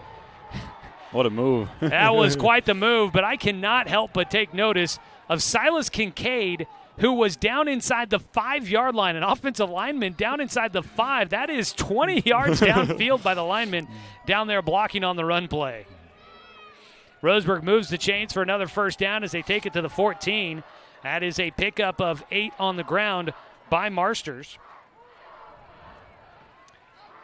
It's just been a chunk yardage here and there. Nothing big explosion plays for Roseburg as we've gotten used to at times, but they've been eating up some yardage here on this drive. Got first and 10 from the Sheldon 14. On the left hash mark, Marsters, and a penalty flag out. It's going to be false start, most likely. Yep, that is going to be the call against Roseburg. So Roseburg will shoot themselves in the foot here, back up 5 yards to the 19. Seems as when the offense gets going, they get a penalty and back down 15 yards, like almost every time. Yeah, it does seem as if they've been able to continue to hurt themselves with those penalties on the night. Coming up here at the halftime show, when we get there, 6:21 to go still here in the second quarter, we'll be taking a look at your first half stats and recap the first half. Plus, we'll try and get you some scores. So if you've got any scores to report from around the Umpqua Basin, we would love to hear those. So go ahead and hit us up on the 541 radio app, or you can tweet at us. Use the station Twitter account, 1490 The Score there, and you'll find us. And we'd love to share those scores around here on this Friday night. 6 minutes in the first half, rolling to his right, has a man wide open. It's caught, stretching to the goal line. Touchdown! Kloffenstein is in. Roseburg has a PAT coming up to try and tie this one up here before halftime. One thing I have noticed about the offensive line has been great pass protection all night for them. Well, they got a good one there as Marsters connects from 19 yards out. His 7th touchdown pass of the season. And for Logan Kloffenstein, his 3rd touchdown catch of the year. This one comes from 19 yards out. The PAT from Bartlett is good. We're tied at 14 all. It is a slugfest out there for us here tonight, and I don't know if we should have expected anything different. Here with 5:59 to go in the first half, Roseburg and Sheldon are all squared up at 14 all. We're going to keep it right here, give you a quick chance to know that tonight's ball game brought to you by Tim's Appliance and Mattress at the corner of Lane and South Stevens. 0% financing is always available. That is Tim's Appliance and Mattress.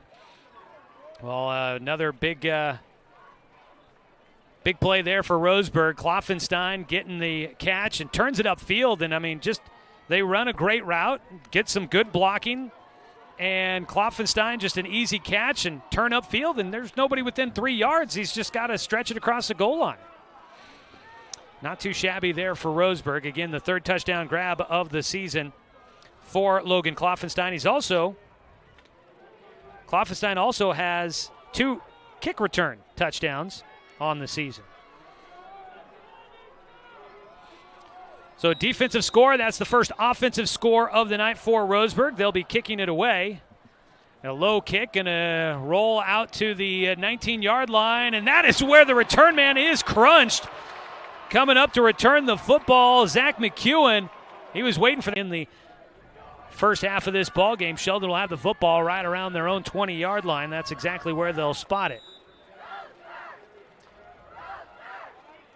So the offense back out for the Irish.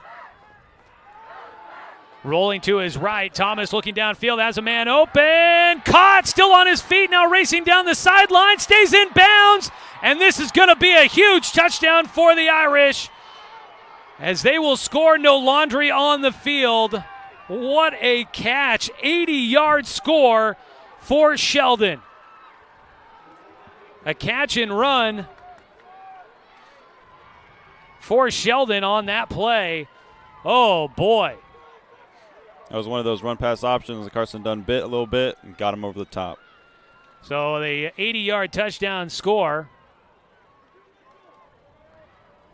And I believe that was Isaac Peters on the score.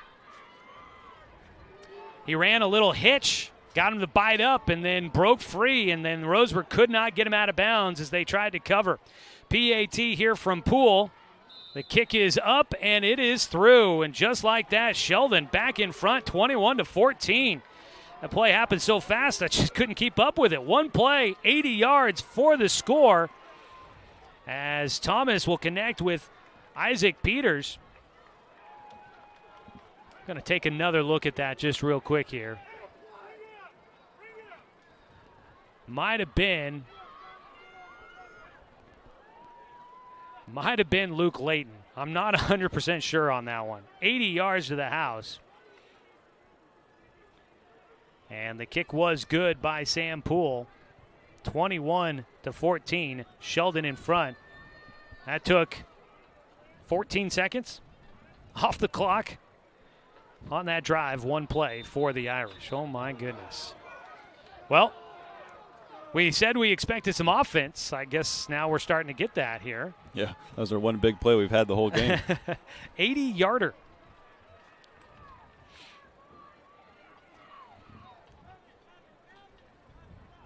So it'll set up a kick away here from Poole. And back and forth we go here tonight.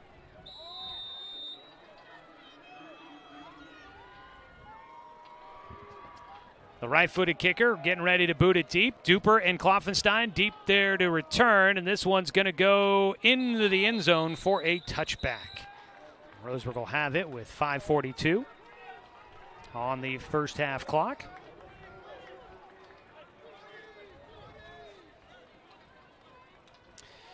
Well, tonight's game brought to you by our friends at B&D Meats. Whether it's for one or for many, B&D Meats in Winston has you covered. Also by Barnes Heating and Cooling, your complete energy company. Visit barnesheatingandcooling.com or call them at 541-459-1545.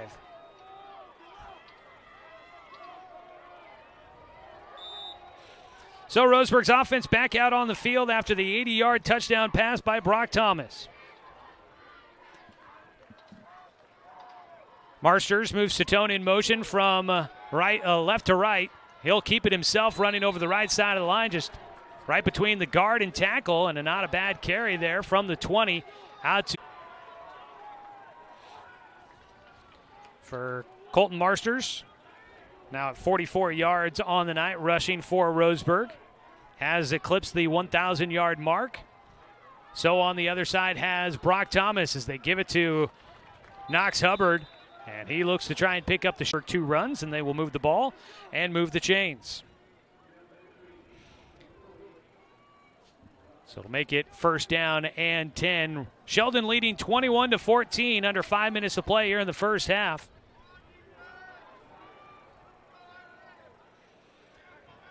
Marsters looking to the sideline for the call from the coaches. Coach Bubba Heiberger, as we've been instructed on the YouTube live stream that his name should be, not Dave, but Bubba. Looking to pass. Marsters, as he's hit, as he's throwing, goes downfield. intended for Dominic Titone, but the pressure in the backfield had to rush that one and couldn't quite get it to where he wanted to. One thing I have noticed is the Irish went to a 4-man front. They were in the 3-man front in a little bit, but I think they're expecting the run, so they went back down to a 4-man front. And that has been common for teams to try and stack the box against Roseburg. Now in 2nd down and 10. They may back off a little bit. Merriman up there, along with Tillman Tuisei, Richie Tuisei. And I believe Sam Klein also up there on that front line. Move a man in motion, rolling to his left. That's not going to quite work out. Looking to throw as Duper out there, and it goes through his hands. He was there. That pass in a perfect spot. I thought it was going to be trouble. Marshall's rolling out to his left. It was a naked bootleg out there for him. And right there on him was Carson Mazziotti. And I thought that was trouble, but a beautiful throw by Marshall's right through the hands for Duper. That was a big missed opportunity right there. So the incompletion will make it 3rd down and 10 now for Roseburg. Tried to throw on 1st and 2nd down. Now it's an obvious throwing possession here with 4:19 looking to pass. A lot of confusion, but he will go to Horton. And where will they spot him? His knee was down as he made the catch. And they'll put him back to about the 43-yard line, but it's enough to move the chains. And a nice job there by the senior, Hayden Horton. He just settled in, and there was a lot of bodies there. I got a little worried on that pass play. Yeah, he got right to the sticks and just found a tiny little soft spot. So they get it out to the 43. It's a pickup of 12 on the pass there by Marsters to Horton, who has his 2nd catch of the night. Marsters in shotgun, trips to his left side, going to roll that way. Not a lot of bodies out there, but he's going to stay back and try to pass. Dumps it over the middle. I'm not sure if that was intended for Horton or intended for Klopfenstein, but throwing back across the middle of the field, always it's not an advised play for a quarterback. Especially when you're rolling the opposite way, you're trying to throw back across the field. It's never good. So that'll make it 2nd down and 10. A lot of passes here, and I guess Roseburg noticing, like you were saying, that maybe Sheldon stacking the box to try and stop the run, so they're trying to go to that passing offense, and well, they hit enough to be able to move the chains, but not having the success that they'd like to see on the early downs. And the Irish have been bringing up like a stunt man, number 4 here. He's kind of sitting here, and then he'll drop back in coverage right before the snap. So they've been doing a little bit inside the box, trying to mess with them. That's E.J. Peterson, one of the leading tacklers on this defense for the Irish. Play clock running down, and a timeout going to be called by Roseburg. 3:42 to go here in the first half of tonight's ball game. It is a 21-14 lead. Sheldon in front of Roseburg in a battle for the conference championship here tonight. Oh, we've told you a lot about this series if you've been listening here on The Score and all throughout this week. Sheldon leads the overall series 15-7. Clayton, Roseburg started out from maybe back in the 60s. I'm not exactly sure when they first met, when Sheldon was created in Eugene, but Roseburg started out the series. They won 7 of the first 8 matches between these two schools. But since 2006, when Sheldon joined the Southwest Conference after the OSAA expanded from 4 classifications to 6 classifications, Sheldon joined the Southwest Conference. And from then, Sheldon's kind of owned it. They've won 9 of the 14 league titles, and against Roseburg, they have won 14 straight. That does include a playoff game. They didn't play each other last year because it was not a typical year. And then in 2015, the two schools didn't play because it was the week of the UCC shooting. But other than that, Sheldon has owned Roseburg in Southwest Conference play. Last time Roseburg won, 2001. A little bit of controversy there, and we'll try to fit that in a little bit later on. Out of the timeout, 2nd down and 10 for Roseburg. Keeper for Marsters. Nothing opens up, and he's crunched down at the line of scrimmage. And he'll go nowhere on the keeper. He tried to cut back, but the Irish was super disciplined and just stayed in the cutback lanes and made a tackle. So the ball goes to the 44. They'll actually give Marsters 1 yard on that carry as he edges his way towards 50 on the night.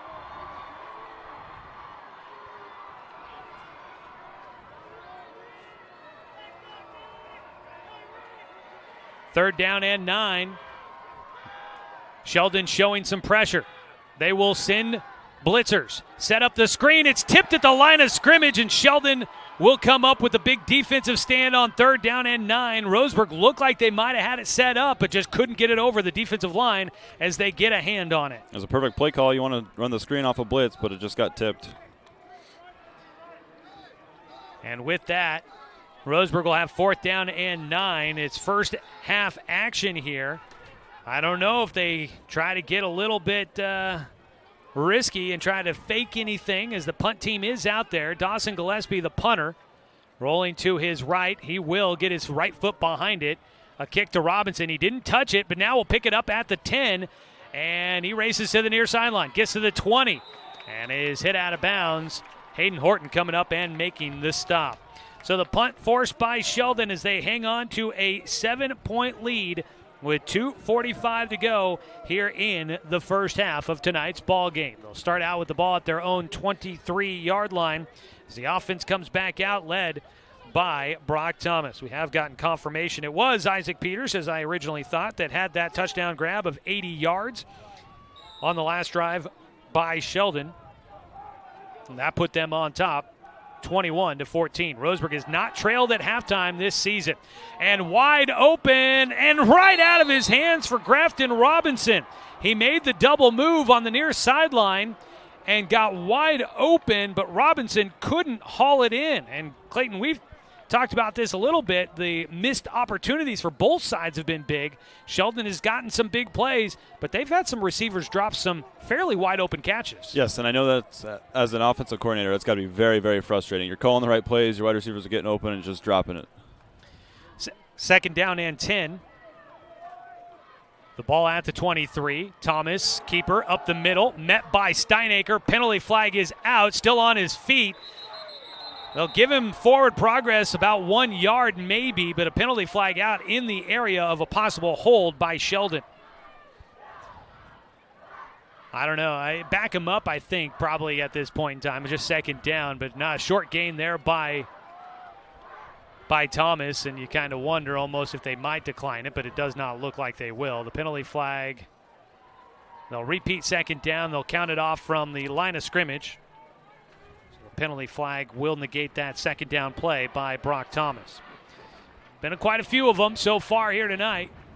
And no, they do decline it. So I guess maybe the Roseburg coaches were listening to me there. So they run for no gain. It'll be 3rd down and 10. So now Roseburg's got to make the decision to decline the penalty, pay off with a stop here on 2nd down. Or no, actually, it should go to 3rd down, yeah, because they don't replay the down. So now it's a chance to get a stop here on 3rd down and 10 and see if they can force a punt out of the Irish with 2:13 and counting here in the first half. Back in shotgun, Thomas with Robinson to his right, a bunch formation to the left of the line. They're going to go on a pitch back to the near side, man wide open. It's caught, and to the 50, Luke Layton is going to make the catch, and Sheldon comes out with the trick play and is able to convert and move it out to the 50-yard line. That's one thing we've seen all this whole game is the Roseburg corners have not been able to stay home. They've been following the ball a little bit too much. That is a pickup of 27 through the air for Thomas as he connects with Layton. 3rd catch of the night for Luke Layton.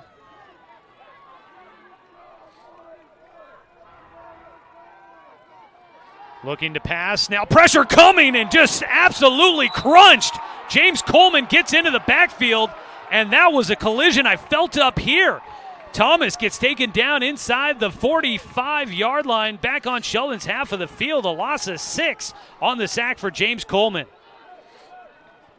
Wow, that was a huge hit. Extreme pressure there, and it's a big-time hit as Thomas will lose 6 yards on the play.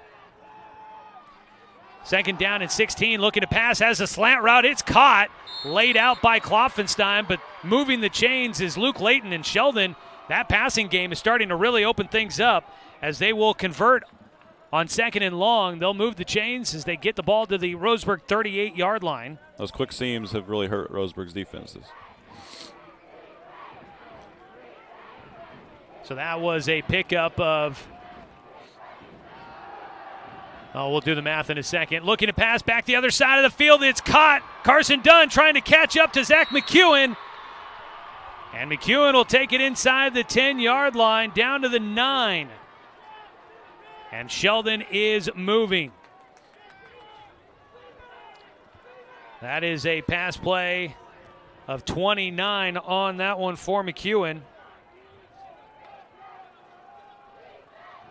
Going to be a run up the middle. Robinson spin move out of a tackle across the goal line and in. And Sheldon will stretch their lead to 2 scores as they will get his first rushing touchdown of the night. Like we were saying earlier, Roseburg's there. It's just those arm tackles, they're just breaking right through him. Only the 3rd carry of the night for Robinson as he gets it in. And Roseburg here on homecoming night, things getting a little spoiled. They'll be needing a second half rally as it stands. The PAT from Poole is up and through. With 38 seconds to go here in the first half of tonight's ball game. There's been some big plays for the Irish. That was 18 yards on that completion to move the chains on the completion there to Luke Layton. And then the 29-yard pass play to Zach McEwen that got him down inside the 9 to set up 1st and goal, and that followed with the 9-yard touchdown run by Grafton Robinson.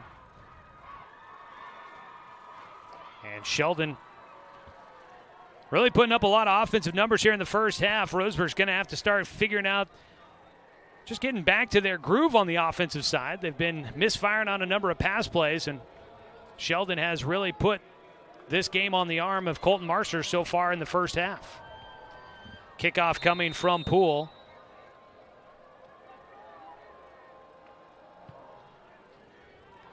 Kickoff will go to the 3-yard line, in and out of the hands of Klopfenstein. Picks it up there. Things open up the middle. He'll hit it with a full head of steam. He's got a chance. He's to the sideline. Goes into the defender and tosses himself forward. And then a late man in. Nice return by Klopfenstein. I almost thought we had a chance at a third one for that young man. He's got 2 kickoff returns for touchdowns. But he'll set up Roseburg near midfield with 27 seconds. Do you risk trying to do anything big here, Clayton? I think you take one chance at it, and if nothing happens, then you kind of just run it out. But I think you do take at least one chance. The ball's at the 44 for Roseburg with 27 seconds on the clock before halftime. Marster's in shotgun. We know he can strike quickly. Sheldon probably does too. They go to Duper. They get a pitch to Eckel. Did he stay in bounds? He did. They take it inside down to the 40 in Sheldon's territory. Caden Eckel has come into the game for the first time here tonight, the sophomore running back. And that ball will get spotted out to the 40-yard line on Sheldon's half of the field, and a timeout by Roseburg. Well, they went with one, maybe gave it an attempt here, and they go with a little bit of trickeration. They pass completed to Duper, and then he pitched it to Eckel, who was following the play, and the sophomore in the game for the first time, staying in bound, was able to tiptoe his way inside to Sheldon territory. They put it right at the 40-yard line is where they spot that. So that is a play of 16 yards on that completion. I think with that chunk of yardage, they might go for another deep play again. Nearing 100 yards on the night for Colton Marsters. And they had to go and do something tricky there. I never remember how you ruled this play because it was a pass to Duper, who then laterals it to Caden Eckel. I always forget how you split up the yardage on something like that. So we're just going to give it to Duper for right now, and I'll probably correct it later on over the weekend. First down and 10 at the Sheldon 40. 2 backs in there to block. 4 Marsters going double coverage. Penalty flag out. Landon Duper going to draw a flag deep to go here in the first half. It'd be big if Roseburg can score right here. Go into half only 1 touchdown down instead of 2. The ball starts at the 40. The penalty flag's down at the 5. I don't think you get spot fouls like you do in the NFL. It is pass interference against Sheldon. So they'll count it off from the line of scrimmage. So the Sheldon penalty will take Roseburg, I believe, down to the 25-yard line once they count it all off. And at the 25, we're in business here. Roseburg's got a chance to try and send it to the end zone. Maybe a couple of tries here with 1st and 10 from the Sheldon 25 and a chance to try and score, and they get the ball to start the second half. So keep an eye on that as Roseburg tries to get points quick here before the first half comes to a close. Knox Hubbard comes back in as Caden Eckel will race to the sideline. Marsters in shotgun. Trips to the right side of the formation and a penalty flag out, and Roseburg's going to, I think, get called for a false start. No, they will say too many men on the field.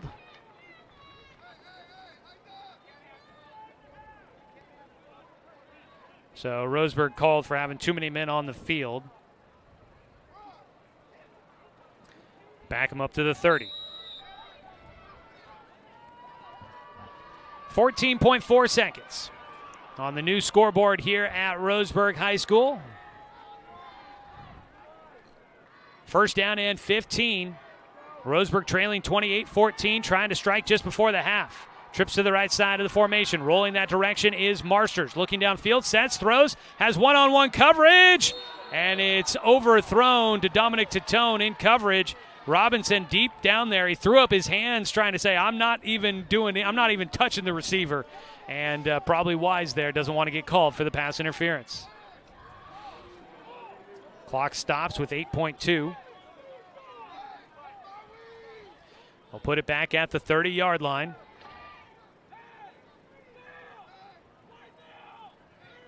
Roseburg will have Horton, Klopfenstein, and Titone to the right. Duper going to spread out to the left side of the formation. Ball on the right hash mark. Marsters with Hubbard to his right. 8.2. They get off a quick play. They could get one more here. And a timeout called by Sheldon before the half comes to a close. They wanted to see what Roseburg came out looking like as we start trying to tick away this first half here. Coming up, we will have some scores from halftime and updates on other games from around the Umpqua Basin. Thanks, everybody that's been sending in some info to us. I appreciate that. Tonight's game has been brought to you by Chuck Sorman Family Auto Repair. Are you ready to go where life takes you? Also by Dr. Alanson Randall. They're accepting new patients, so make sure you give them a call at 541-378-6694. And by Bigfoot Beverages of Roseburg, a locally owned family business proud to sponsor local sports and focused on community events. Well, Roseburg has never trailed at halftime this season. Last week, they were tied 14-14 against South Medford. That was the first time they'd gone into halftime without a lead. So uncharted territory for Roseburg as they try to finish off an undefeated conference season. If Roseburg wins tonight, they're your outright champions in the Southwest Conference. If Sheldon wins, they would need to win next week against Grants Pass to get the outright title. If Sheldon were to lose next week against Grants Pass after winning tonight against Roseburg, then we would have co-titles between Roseburg and Sheldon. But we'll have to wait and see how it plays out in the second half. 8.2 seconds to go here in the first half. 4 receivers to the right side, 4 Marsters. Rolling to his right. Going to huck it downfield. Has a man open in the middle. It's Duper. Caught to the goal line. Touchdown, Roseburg! And the Indians will sneak one in before the halftime break. There is 0.1 second left on the clock. And what a man. We said throwing over the middle is risky, but he was wide open. What a throw. That was awesome. Duper with the catch. It comes from 30 yards out. And now the extra point is up and through. What a throw from his back foot and slipping out of the tackle. Roseburg will get within 7, 28-21 on the TD pass. Marsters finds Duper. And Roseburg back in this one. We knew it was going to be a ball game here tonight, and we have not been cheated on that front. Not at all. Bartlett with the kick, 28-21. Still Sheldon in front, but Roseburg with a chance.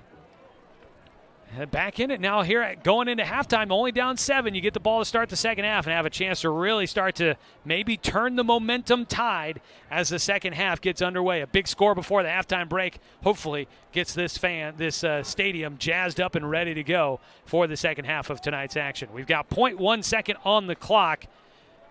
for the second half. I got to imagine we're going to see kind of just a dribbler down the field for Jackson Bartlett, forcing Sheldon to try and do something with it and hopefully run out that 0.1 second and send us to the halftime break. The kickoff away. He will, just a dribbler. Goes to the 29. Taken there by Isaac Peters. Got to bring him down, though, and he will get taken down. Hubbard and Kloffenstein there to make the tackle. We go to the halftime break as we can bring you tonight Roseburg and Sheldon. Halftime with the Irish in front, 28-21. We'll come back with your halftime break. This has been Roseburg football, streaming on 541radio.com. Thanks to sponsorship from Champion Car Wash in Roseburg. And right here on Douglas County's Home for Sports, The Score, 92.3 FM and 1490 AM.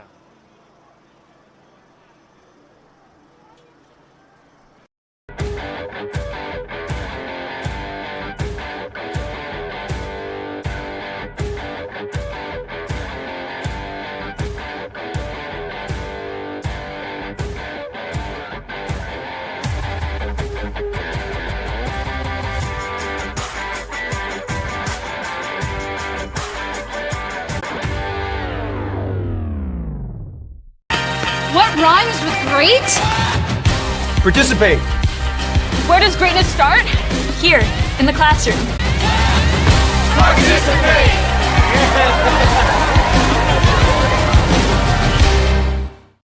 Looking for more local sports coverage? CBS Sports Radio 1490 The Score has you covered. Check out our homepage at 541radio.com for sports stories, scores, and podcasts. And follow us on social media. 1490 The Score is on Twitter, Facebook, and Instagram.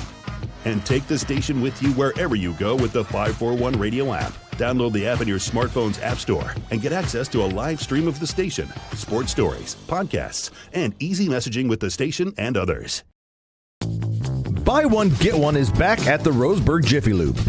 Purchase the signature service oil change at Roseburg Jiffy Lube and be treated to a second one absolutely free. The trick-or-treat BOGO deal, buy one, get one in October from the Roseburg Jiffy Lube. Are your wipers bouncing, streaking, or smearing now that the rain is here? Well, come to the Roseburg Jiffy Lube for a free windshield Rain-X treatment with the purchase of new wipers. Stay safe on the road with the team at Roseburg Jiffy Lube on Garden Valley next to Champion Car Wash.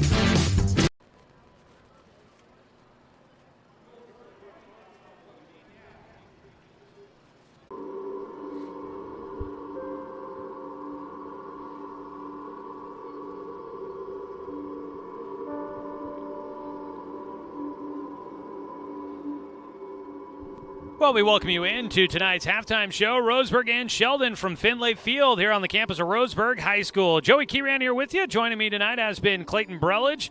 And I want to say thanks to Ben Hill back in the studio for the radio production tonight. Helping out with the video production here this evening is the lovely Angela Keyran here tonight. It is the Roseburg Marching Band that are going to entertain us with tonight's halftime show, as we've been getting a good one in the first half of this one. Roseburg trailing for the first time all season at halftime, but a late score gets them back in it. They're down 28-21 here at the break. Let's take a look at a first half recap here. Roseburg gets the scoring started with a pick six, 77 yards on the return by Carson Dunn on a drive by Sheldon. They were all the way to the Roseburg 34, but reading the play perfectly, Carson Dunn picked it off, was able to elude a tackle by Brock Thomas, the quarterback, and was able to take it to the house. Got Roseburg on top, 7-0 on the kick by Jackson Bartlett. Sheldon would punt away on their next drive, and that would look like, giving Roseburg a great opportunity to try and drive down the field. But Roseburg got to the Sheldon 21-yard line and turned it over on downs, couldn't convert. Give it back to the Irish, who needed just 2 plays to be able to score. They had a big play on that one, as they would convert on a 53-yard pass to get it into Roseburg territory, and then the next play was a 31-yard pass to go the distance. It was Brock Thomas finding Zach McEwen for the first score of the night for the Irish. We were tied at 7 at the end of the first quarter. In the second quarter, the Irish, a drive that started in the first quarter, goes to the second quarter, finish it off on a 6-yard touchdown run by Brock Thomas. The kick by Sam Poole would make it a 14-7 lead for Sheldon, and they have led ever since. Although I guess Roseburg did tie it up 14-all on the ensuing drive. They would start at their own 22, go 78 yards, and it finished off with a touchdown pass from Marsters to Kloffenstein from 19 yards out. The kick by Bartlett made it 14-all, but then Sheldon, one play, 80 yards. It was Brock Thomas finding Isaac Peters for the score, and the kick by Poole made it 21-14 Sheldon. Roseburg unable to do much on their next drive, punting it away. Sheldon would get it back. They would march down the field and score on a 9-yard touchdown run by Grafton Robinson. And with the PAT, it was 28-14. With 38 seconds to go in the first half, it seemed kind of dire for Roseburg going into the break. A lot of momentum on the Sheldon side, but they would drive down the field. A great return by Kloffenstein set them up at their own 44, and then it took 3 plays. They did get a couple of help, some help from a big pass interference penalty, a little bit of a trick play in there as well. But Roseburg would move into Sheldon territory, and then on a almost seemed like a desperation heave, but I think that's what they planned on doing with a lot of receivers out there. Marsters finds Duper for a 30-yard score with 0.1 second left on the first half clock, and Bartlett's PAT got Roseburg back within 7. 28-21, our score at halftime. Sheldon in front. We'll come back and take a look at our unofficial stats from the first half of tonight's ball game, but before we take the break, let's listen in to some of Roseburg Marching Band here tonight from Roseburg High School.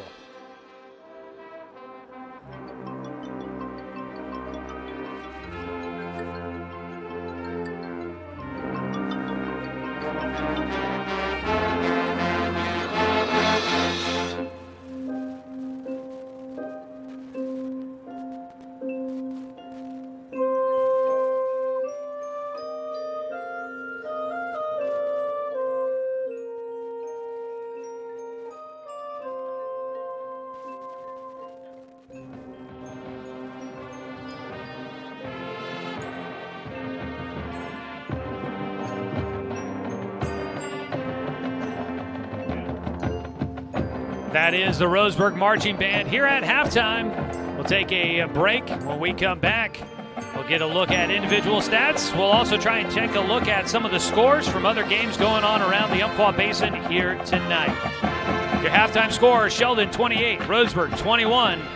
You're watching Roseburg football, streaming live online at 541radio.com, presented by Champion Car Wash, and right here on Douglas County's home for sports, The Score, 92.3 FM and 1490 AM.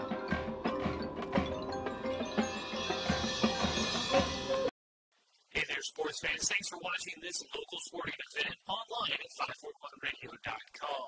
Did you know there's more than one way to watch games online? You can watch games on your laptop or desktop computer, your tablet, or even your smartphone just by going to 541radio.com.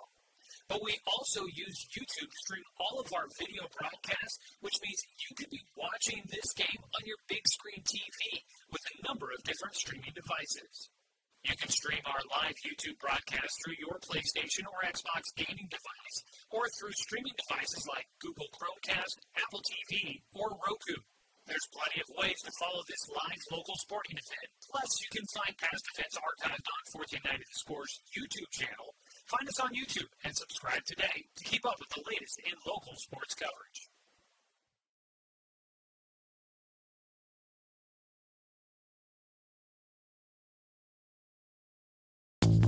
Buy one, get one is back at the Roseburg Jiffy Lube.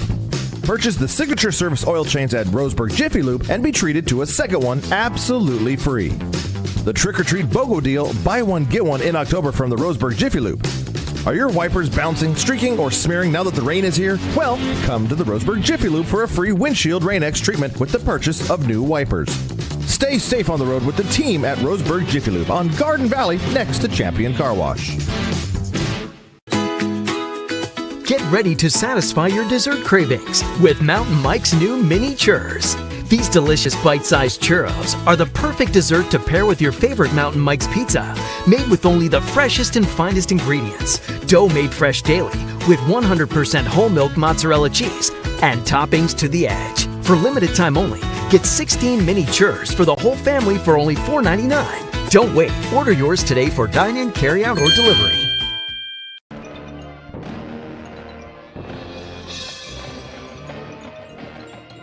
Here at halftime, our score 28-21. Sheldon in front of Roseburg.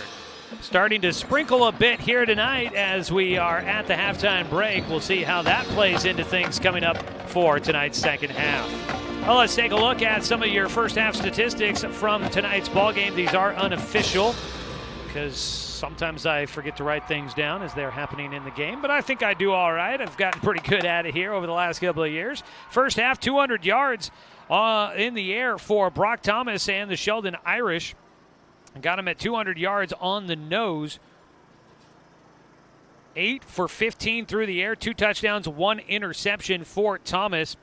Getting the most of those catches with 4 is Luke Layton, 55 yards through the air, but the 2 touchdowns, one going to Zach McEwen as he had 3 catches, 65, a 31-yard touchdown in there. And then Isaac Peters has the 1 catch, but 80 yards to the house for a touchdown score. We expected that Brock Thomas would be the guy leading the way on the ground. He is. 13 carries, 148 yards. He had a couple of big runs, a 53-yarder, a 35-yarder in there. He's got 148 yards, 1 touchdown on the night, a 6-yarder in the second quarter. And then Grafton Robinson, 3 carries, 12 yards. He has a 9-yard touchdown run. On the other side for Roseburg, Colton Marsters, he came in this season. His most for passing attempts in the game are 20. And he is at 18 in the first half. So we'll see how that trend continues. Maybe setting a new season high for passing attempts in a game. He is 8 for 18 through the air, has 2 touchdown passes, and that puts him at 8 touchdown passes on the season. He's got 125 yards on the 8 completions. Landon Duper with 3 catches for 61 yards. He's got a 30-yard touchdown grab. 2 catches for Logan Klopfenstein, a 19-yard touchdown grab. And Dominic Tatone with 1 catch for 2 yards. And Hayden Horton, 2 catches for 17 yards in tonight's contest. On the ground for Roseburg, that is where they usually butter their bread. They average 306 yards on the ground, but tonight been kind of slow going as Sheldon really stacking up against it. 8 carries for 47 yards for Colton Marsters, and for Knox Hubbard, the senior running back getting the start tonight, he's got 7 carries for 36 yards on the ground, 1 carry for 9 yards for Landon Duper. So that is so far over 100 yards on the night for Roseburg. Let's see. No, not quite. Not quite there yet, but getting close to the 100-yard mark on the night, but they average over 300. So obviously Sheldon has been looking to take away the run so far in the first half. And we welcome back into the broadcast Clayton Brelich here. Clayton, looking at or hearing some of those numbers, obviously for Roseburg, looking at 77, 83, 92 yards on the ground in one half of play. That's kind of like what we expect out of Colton Marsters in one half of football. That's what we've seen out of Caden Eckel in one half of football. For a team that averages 300, you know that Sheldon's trying to take it away, and they've been one of the first teams to really do that pretty well against Roseburg so far this season.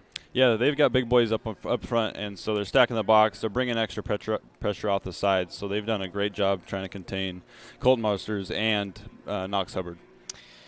Roseburg's been trying to pass a little bit more. I mentioned that Marsters already at 18 attempts through the air, and I don't think it's necessarily gone bad. Obviously, they have 2 touchdown passes, and they've been able to score. I think they have had opportunities, some drop passes, maybe a misfire by Marsters here or there, but I think they've done a pretty good job of trying to pass. They just need to be a little bit more efficient with that, and that might help open up the run game a little bit more for them as they try to balance things out for the second half. But I think the opportunities have been there. Yeah, and I've seen the Irish's corners. They've stayed back. They've kind of just sat back like 10, 15 yards back, just playing off. So I think the short passes will work better for them.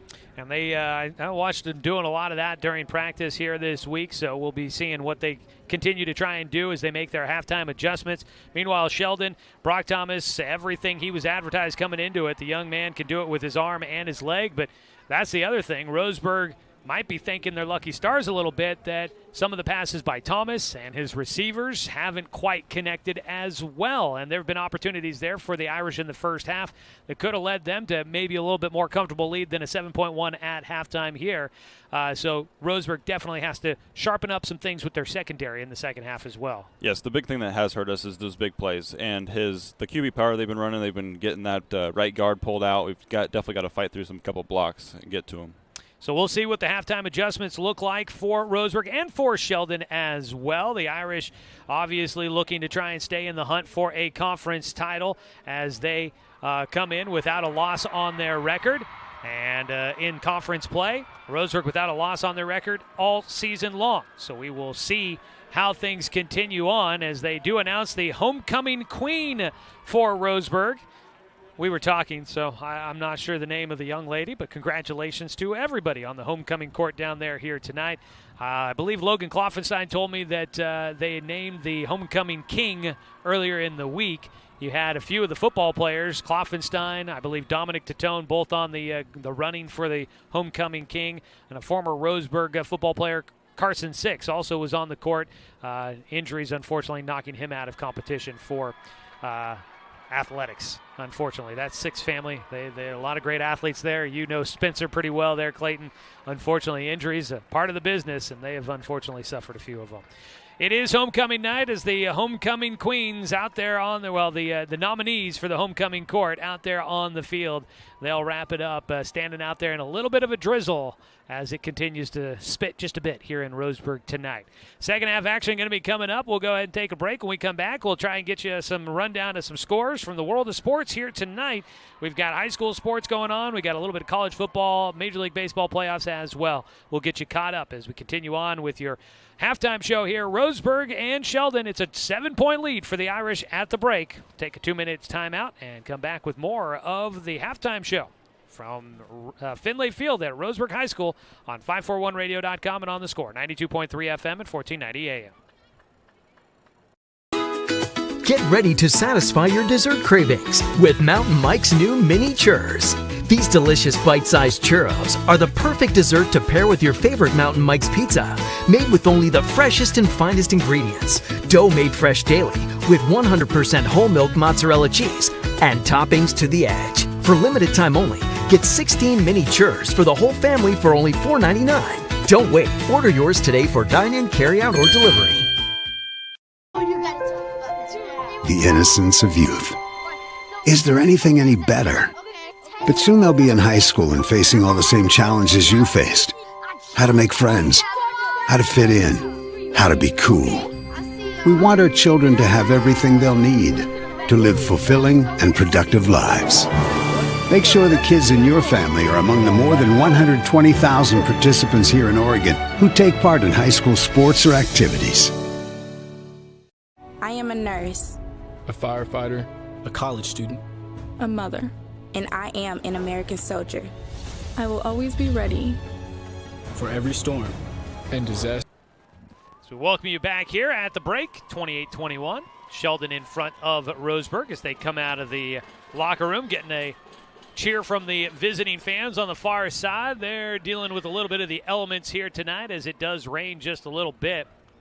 Wasn't really expecting any precipitation in the forecast until late overnight, early Saturday morning, but it does look like we've got at least a possibility of a little bit of rain coming down for pretty much the rest of tonight's ball game, I would imagine.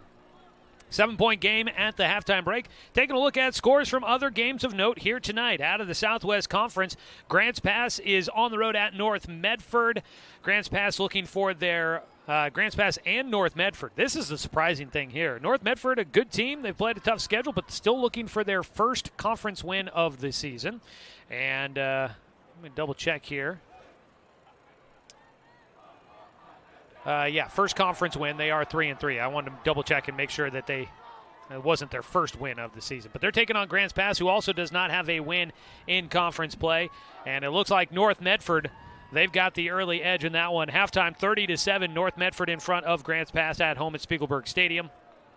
Earlier tonight, they kicked off at 5 o'clock from Westview High School, a non-leaguer for South Medford. The Panthers losing big against number 9 ranked Westview, 42-7 your final score in that one. South Medford falling against Westview in that matchup.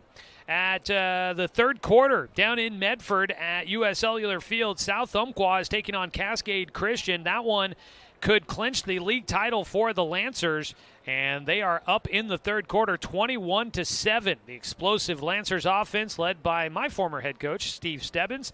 They have been dangerous all year, and they're looking pretty good there against Cascade Christian. Also earlier tonight, Elkton losing 27-19 against Jewel, and that will knock Elkton out of the 6-man state playoff, so their season looking like it has come to an end. Other games going on around the Umpqua Basin tonight. Oakland is at Monroe. That's a big matchup there as the Oakers trying to keep their postseason hopes alive. Reedsport at Illinois Valley tonight, and Camas Valley at Gold Beach. All of those kicking off at 7 o'clock here this evening. Also in a non-league matchup, Days Creek is at Cross Point Christian. Coming up tomorrow in high school football for Umpqua Basin teams, the Glide Wildcats are hosting Lakeview for homecoming. That's going to be a big showdown as Glide needs to win to try and help keep their postseason dreams alive, and they are taking on the first-place Lakeview Honkers in that one. Lost River is hosting Glendale tomorrow at 1 o'clock. Riddle is at Alsea for a league playoff matchup in 6-man football, and the Douglas Trojans will visit Brookings Harbor tomorrow as well. That's a look at what's going on there, and you can check out the schedule for high school football around the Umpqua Basin online at 541radio.com and find that, and we'll get scores up there later tonight. Most likely we'll get some scores up there for you for tonight's games, and then we'll try to get updates with tomorrow's scores later on Saturday night. From the world of college football, with 12 minutes to go in the second quarter, it was Arizona leading Washington. The Huskies that Washington team they are struggling. And in Major League Baseball, the Houston Astros have clinched their berth in the World Series as they win here tonight against the Boston Red Sox, eliminating the Red Sox from the postseason. The Astros win, and they're headed to their third World Series in 5 seasons after blanking the Red Sox in Game 6. There is a look at your scoreboard update here at halftime, and we are just about ready to get our second half underway. Roseburg will be receiving the football. If you've got any scores you'd like to pass along, we'd love to hear about them as we get ready for the postgame show when tonight's contest wraps up. So if there's any scores out there, you can go ahead and find, you can use the 541 radio app to send us messages. You can also tweet at us. Search 1490 The Score, and you can find our Twitter account there and tweet at us and let us know any scores from other games around the Umpqua Basin. We'd love to find those out from you here tonight. All right, second half just about to kick off here. I don't know how many different people have told me, but the first 3 minutes of any half, always important. And for Roseburg trying to come out here and get themselves with some momentum. Not necessarily that they're out of this game. They're only down by 7, but try to get some momentum on their side. Get the energy back on their side. This first drive of the second half is going to be big. Yeah, it's going to be very important for them to go down and score a touchdown and tie this game up. All righty. Kickoff is away. Sheldon kicking it to Roseburg, and it goes down to the 2.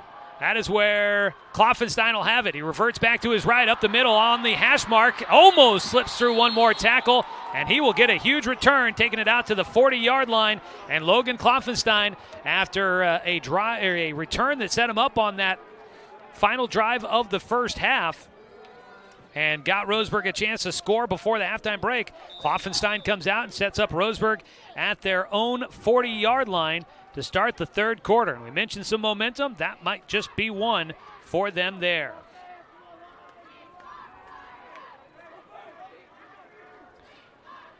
So here come the Roseburg Indians on offense. Colton Marsters in the backfield, empty backfield. Trips to the left, twins to the right. Move Duper in motion. They'll pitch it to him again, rolling to the left. There's a lot of space out there, and he'll just easily run around the far side, picks up enough for a first down. I mean, I don't know if you get much more of an easier carry than that out on that far side. No, that was great. Some great blocking. carry will take it to the 49 on Sheldon's half of the field. So a 11-yard carry for Landon Duper, his second of the evening. I do see Caden Eckel back in the game instead of Knox Hubbard. Eckel will start the second half. There was, I don't know if he was out. Did you catch him on the first play? They had receivers everywhere, empty backfield, so I wasn't sure if he may have been in the backfield or not. He was on the right side over here. Out there. Okay, so they keep him in there. Second play for him as the sophomore running back will stay in. They fake the handoff to him, trying to bounce it outside, but Sheldon doing a good job of stretching the field, and Marsters will do everything he can just to get it back to the line of scrimmage. No gain on first down for the quarterback, and they just continue to really make sure they've got a guy following him around. And the speed for Sheldon is helping to stretch that field all the way to the sideline and not give a cutback lane for Marsters. Opening minute here of the second half. Ball on the right hash mark. Coleman, the center, waits to snap it back in shotgun. Is Marsters. Behind him is Eckel. Give it to Eckel up the middle. Going to just try and bulldoze his way forward. Stays on his feet and just sneaks underneath everybody. Well, that's one way to the yard line. It's a pickup of 5 by Eckel. And Roseburg will have 3rd down and 5 here. Got to get it to the 39.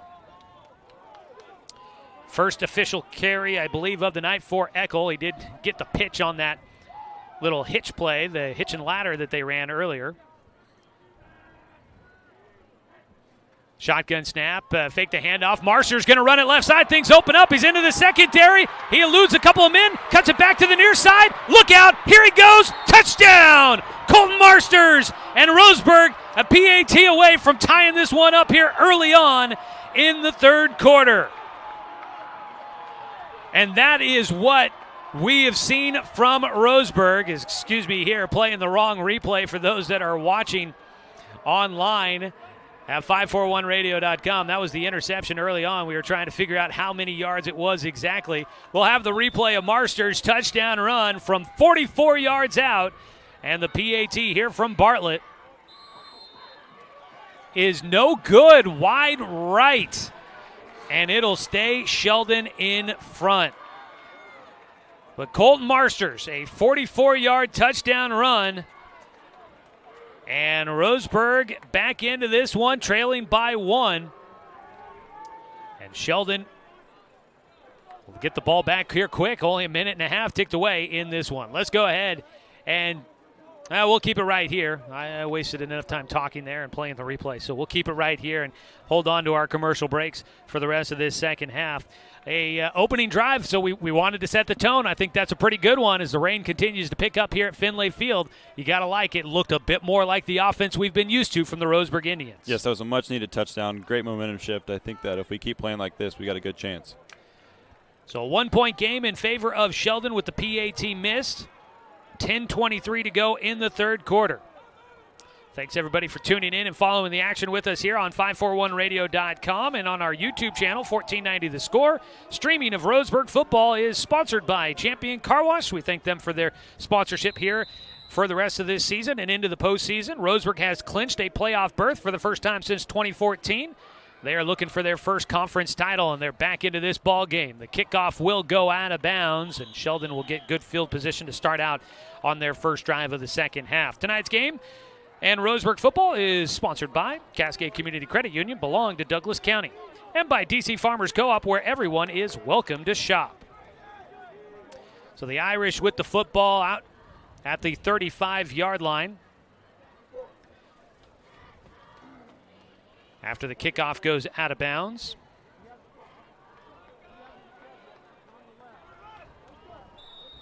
Here comes Brock Thomas and the offense for the Sheldon Irish. They'll run it right, or go right side with it. It's Zach McEwen on the catch and run. And that's good chunk yardage there for the Irish on the first play of the second half. So how does Sheldon respond here? Out to the 43-yard line on the pass play.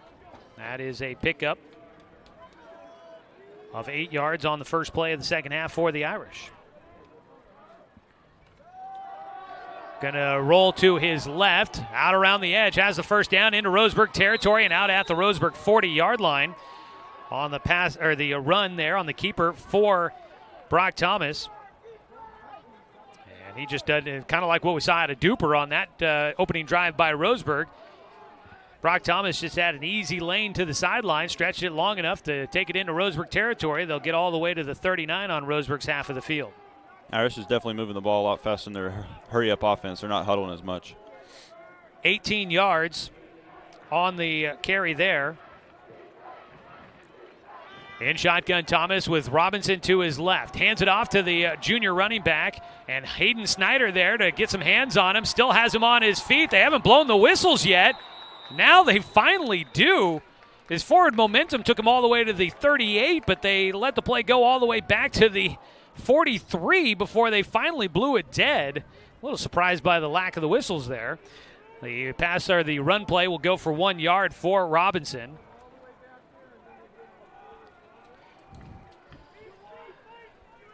So it'll be second down and 9 after the short carry. 28-27, 9-12 to go. Rain's starting to come down a little bit more consistent. Not a heavy rain, though, as of yet. Roseburg sending some pressure. Running to his left, staying in the pocket. Now going to take off and run. Slipping through tacklers and hit. It's Tiger Black coming up to lay some wood down at the 36-yard line. Nice job by Thomas to escape pressure in the backfield and be able to get positive yardage there, but he paid the price as Tiger Black, a big defensive lineman, able to step in and make the hit. It'll be third down and long for the Irish. Ball down at the 36, pickup of just 2 for Thomas. Third down and 7. Looking to pass. Thomas, quick pass route. Caught, secured on the quick post route. And on the catch there is the big Luke Layton. This junior, 6'5", 190. Pickup of 11 on the pass play.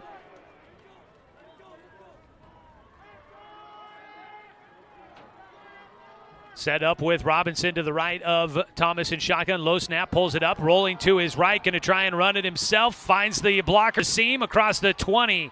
And taken down at the 17, make it 18-yard line. And once again, Clayton is just following those polling linemen out there, and he just slips right through between two of them as they are engaged with their blocks and is able to pick up good yardage. Yes, he's been very patient. He's got good ball-carrying vision for sure. Down to the 18-yard line is where they will spot it, a pickup of 7 for Brock Thomas. He's up to 175 yards on 16 carries tonight. Second down and short for the Irish. Ball on the right hash mark. They'll bunch up 3 receivers just to the left of the offensive line.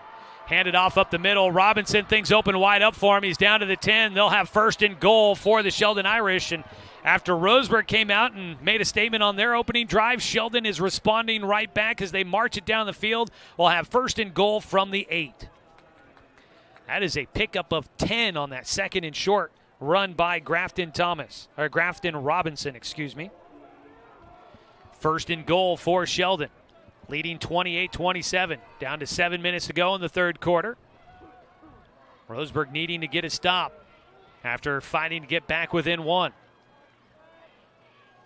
Thomas fakes a pitch, going to take it himself, goes right, met by Kloffenstein at the 5. He gets his arms on him. That slows him down enough to bring in plenty of other guys, and the Sheldon sideline is wanting a flag there on Thomas getting taken down as the whistles were blowing. But by then, Roseburg was fully engaged to the tackle. They let him play, and he got it down to the 4-yard line, picks up 4 before he gets taken back another 5 and slammed to the turf. Second and goal from the 4-yard line for Sheldon.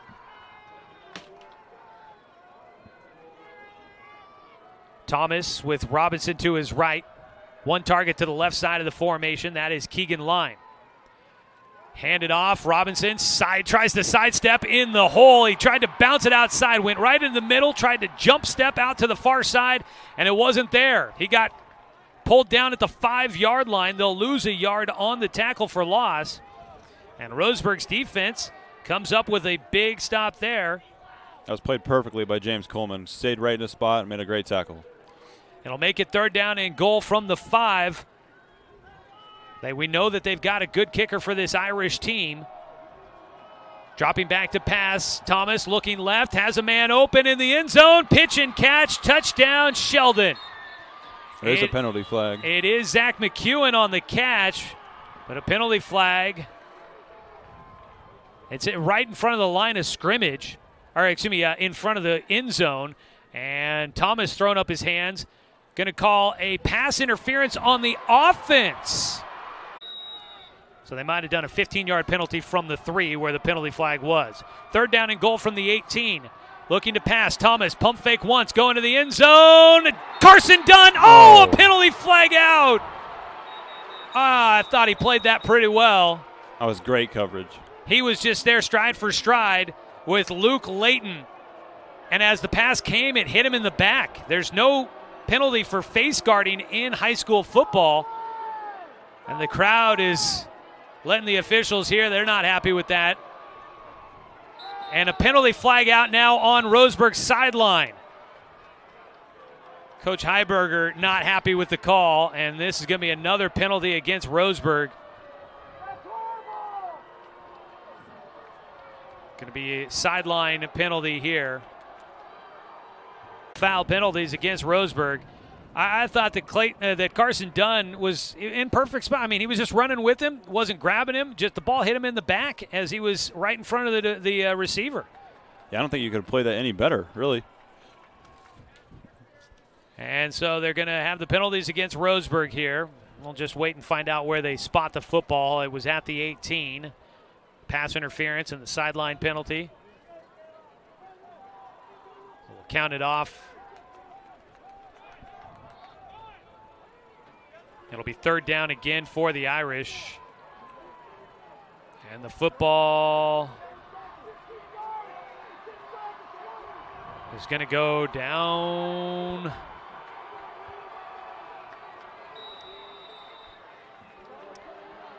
They'll put it at the 5, but we're going to stop here before we get this, as I think they're going to talk about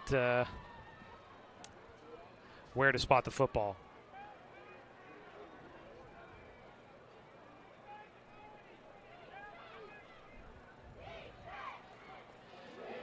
So the ball right now, they have it at the 15.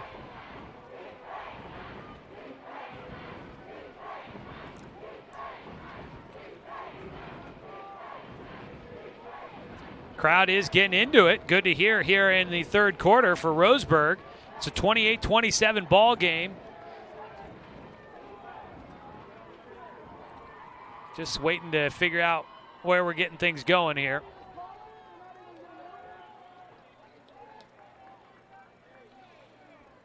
Now they're moving the football backwards. Okay, it's not necessarily a job I'd like. I'm good not having to be an official. I commend these folks for what they do for us to be able to play these sports. But we'd like to get back to it here. They put it back down to the 9-yard line. Thomas going to roll to his right on 3rd and goal. Going back to his left. Wide open. Touchdown this time, and a penalty flag out at the very end of the play. Back in the backfield. This could be in an area going against Roseburg. Right now, it's going to be a touchdown for Luke Layton, unless this is against Sheldon.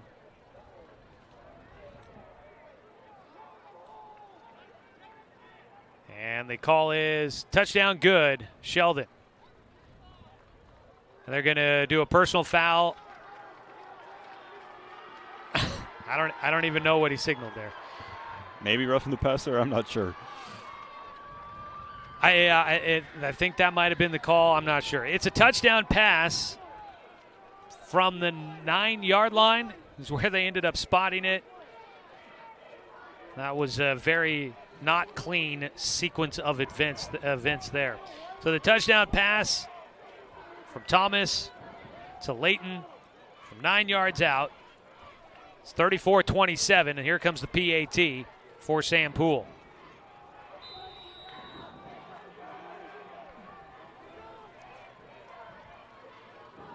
A PAT kick. Ooh, almost blocked by Carson Dunn, but he gets it away and through. Let's go ahead and take the timeout. 35-27. It is an 8-point lead in favor of the Irish. When we come back after this 30-second break on 541radio.com and on the Score, 92.3 FM and 1490 AM. Buy One, Get One is back at the Roseburg Jiffy Lube. Purchase the signature service oil change at Roseburg Jiffy Lube and be treated to a second one absolutely free. The Trick or Treat BOGO deal, buy one, get one in October from the Roseburg Jiffy Lube. Are your wipers bouncing, streaking, or smearing now that the rain is here? Well, come to the Roseburg Jiffy Lube for a free windshield Rain-X treatment with the purchase of new wipers. Stay safe on the road with the team at Roseburg Jiffy Lube on Garden Valley next to Champion Car Wash.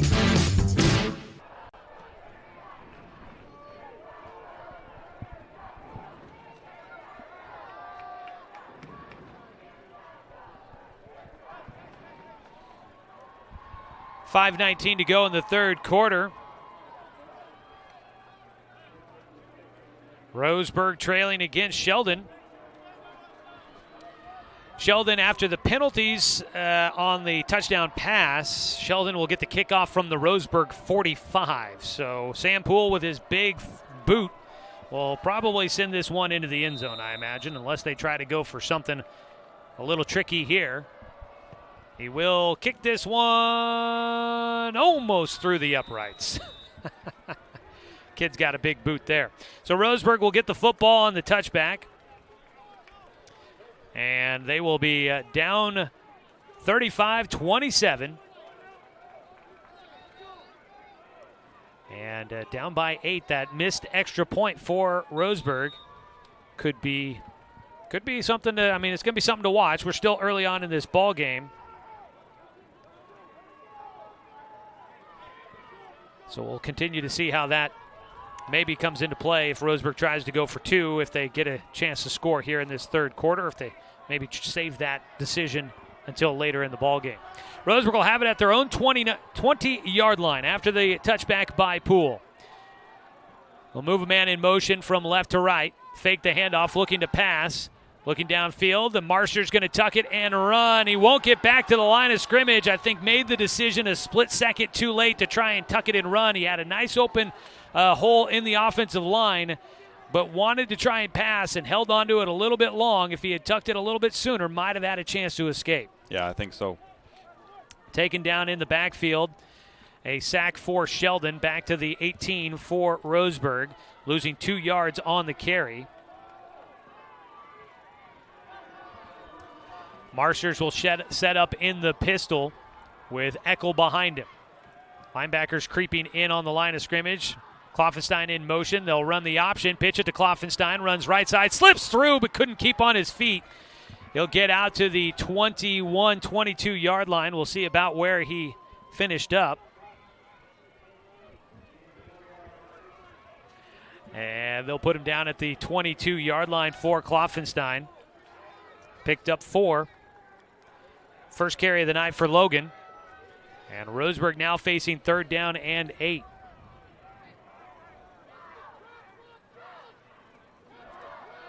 And shotgun is Marsters. Rain continues to fall here in the third quarter. Rolling to his right, going to pass downfield. Has Kloffenstein, who makes the sure-handed catch down the sideline out near the 50. First down, Roseburg. And boy, that was a well-executed pass play. Had a defender right on him, but put it in a perfect spot in the rain and no gloves. And Kloffenstein makes a big catch. So that'll move the chains and keeps Roseburg drive going. They'll not initially look like they were across the 50. They back it up to the 47. So Roseburg picking up 25 yards on that pass completion for Marsters to Kloffenstein. Handed off, Eckel running right side over the tackle. He's pulled in by Luke Layton, who wraps him up and takes him down at the 50-yard line. A pickup of 3 for Eckel, who runs hard and is able to even move a pile with a guy wrapping him up there.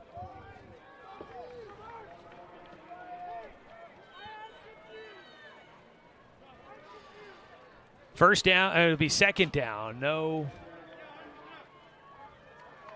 There must have been a penalty flag. I was looking down and call a false start against Roseburg, or illegal formation. A procedural penalty against Roseburg. 3:49 to go, and it's definitely picking up with the rain here. Pretty consistent downfall coming down here in the Umpqua Basin.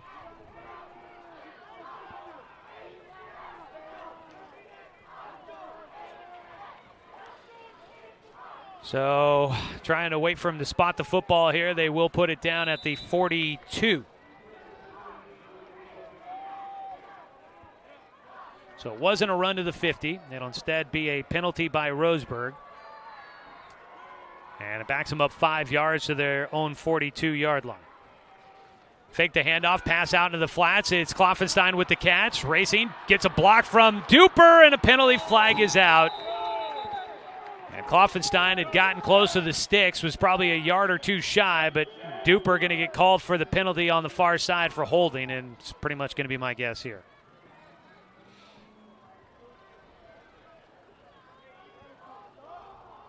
Penalty flag is out at the 46-yard line. So from that spot, hold. Back in Roseburg up again.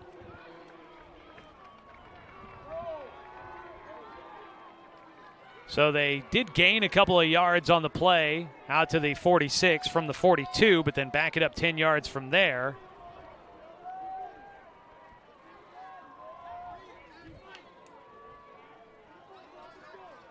Going to get things all spotted here, so they will count it off from the 42.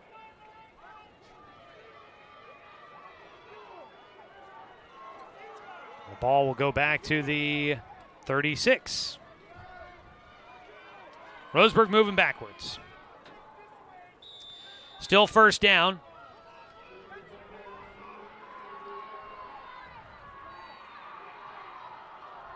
Jukes back to the left side. There's nobody out there. The defense with a blocker in front of him won't catch up to Marsters. Look out. Here he goes again. Roseburg gets the touchdown. Let's wait. The penalty flag. Or there are no penalty flags. The signal is up. Touchdown Roseburg. And the Indians are back within 2. Colton Marsters showing off his feet again. Makes a great cutback. So they were back at the 36-yard line. That's going to be a 64-yard touchdown run by Marsters here in the third quarter.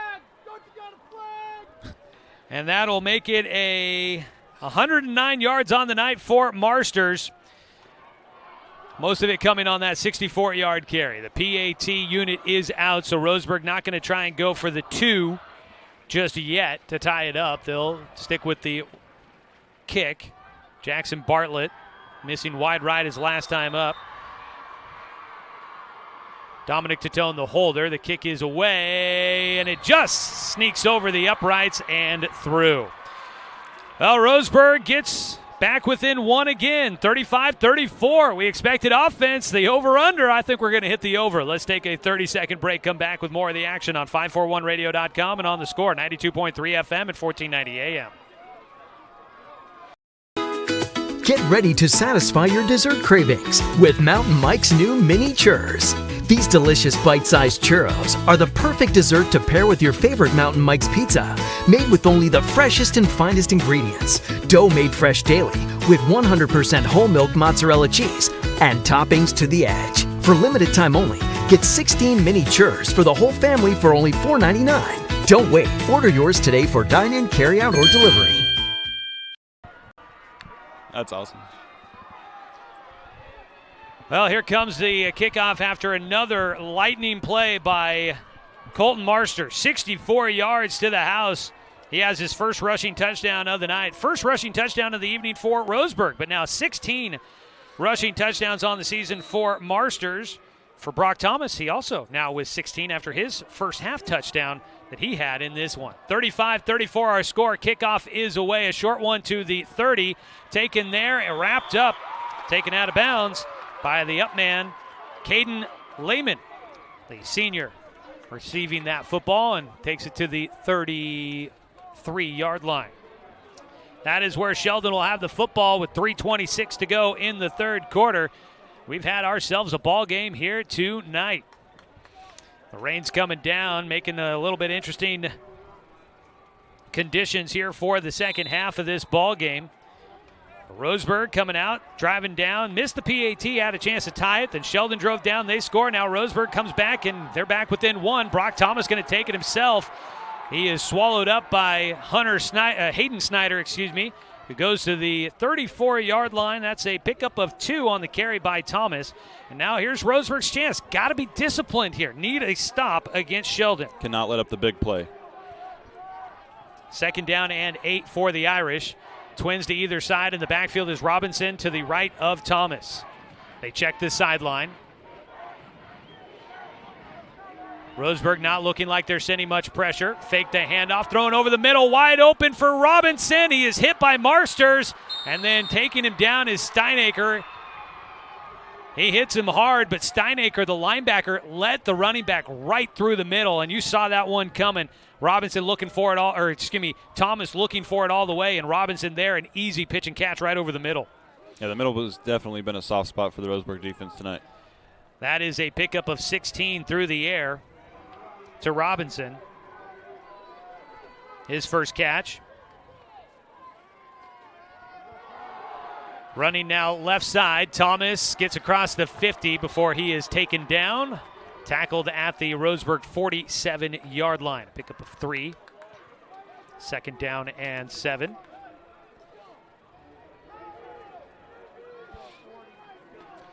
Down to about 2 minutes to go here in the third quarter. We're going to have ourselves a ball game heading to the fourth. A 1-point game so far. Thomas, low snap, picks it up, rolling to his right with blockers in front. Finds the man on the out route to the far sideline, weaving upfield. It's Zach McEwen with the catch and run. And another first down for the Irish as they just pick apart in this passing game against Roseburg. The ball goes down to the 29. That is a pickup of 18 through the air.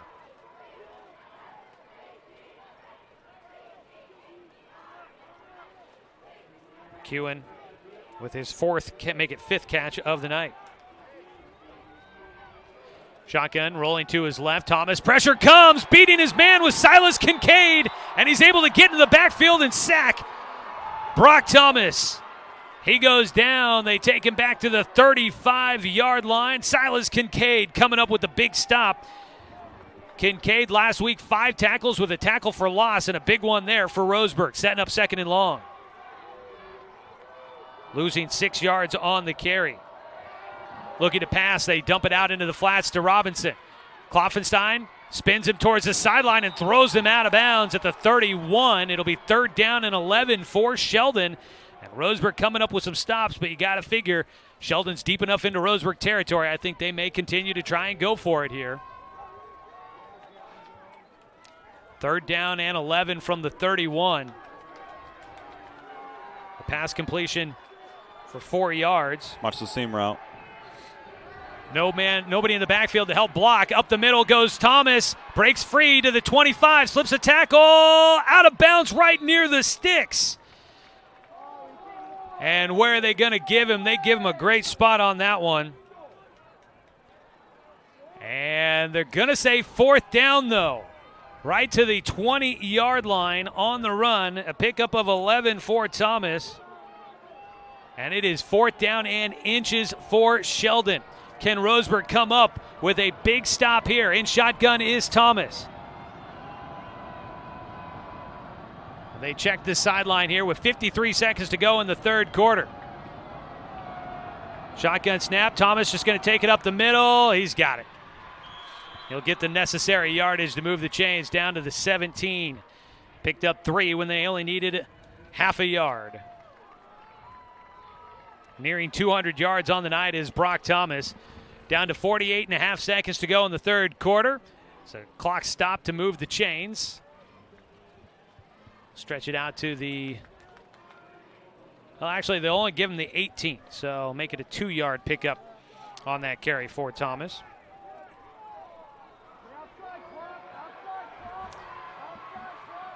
In shotgun, Thomas looks to the sideline. Robinson to his right. Clock running here in the third quarter, 25 and counting. Trips to the left side. Handed off, going left side. Robinson breaks free. Nobody there on him. He cuts it back to the far side, and he's in. Touchdown, Sheldon. And the Irish will add points before the fourth quarter arrives. 41-34 is our score. A 7-point margin pending the extra point. The touchdown run by Grafton Robinson. The Irish have done a good job at timing those runs with Grafton Robinson. They've kind of just mixed it in. They don't do it very often, but when they do, it's for a big play. There's Junior with his second rushing touchdown of the night, this time from 18 yards out.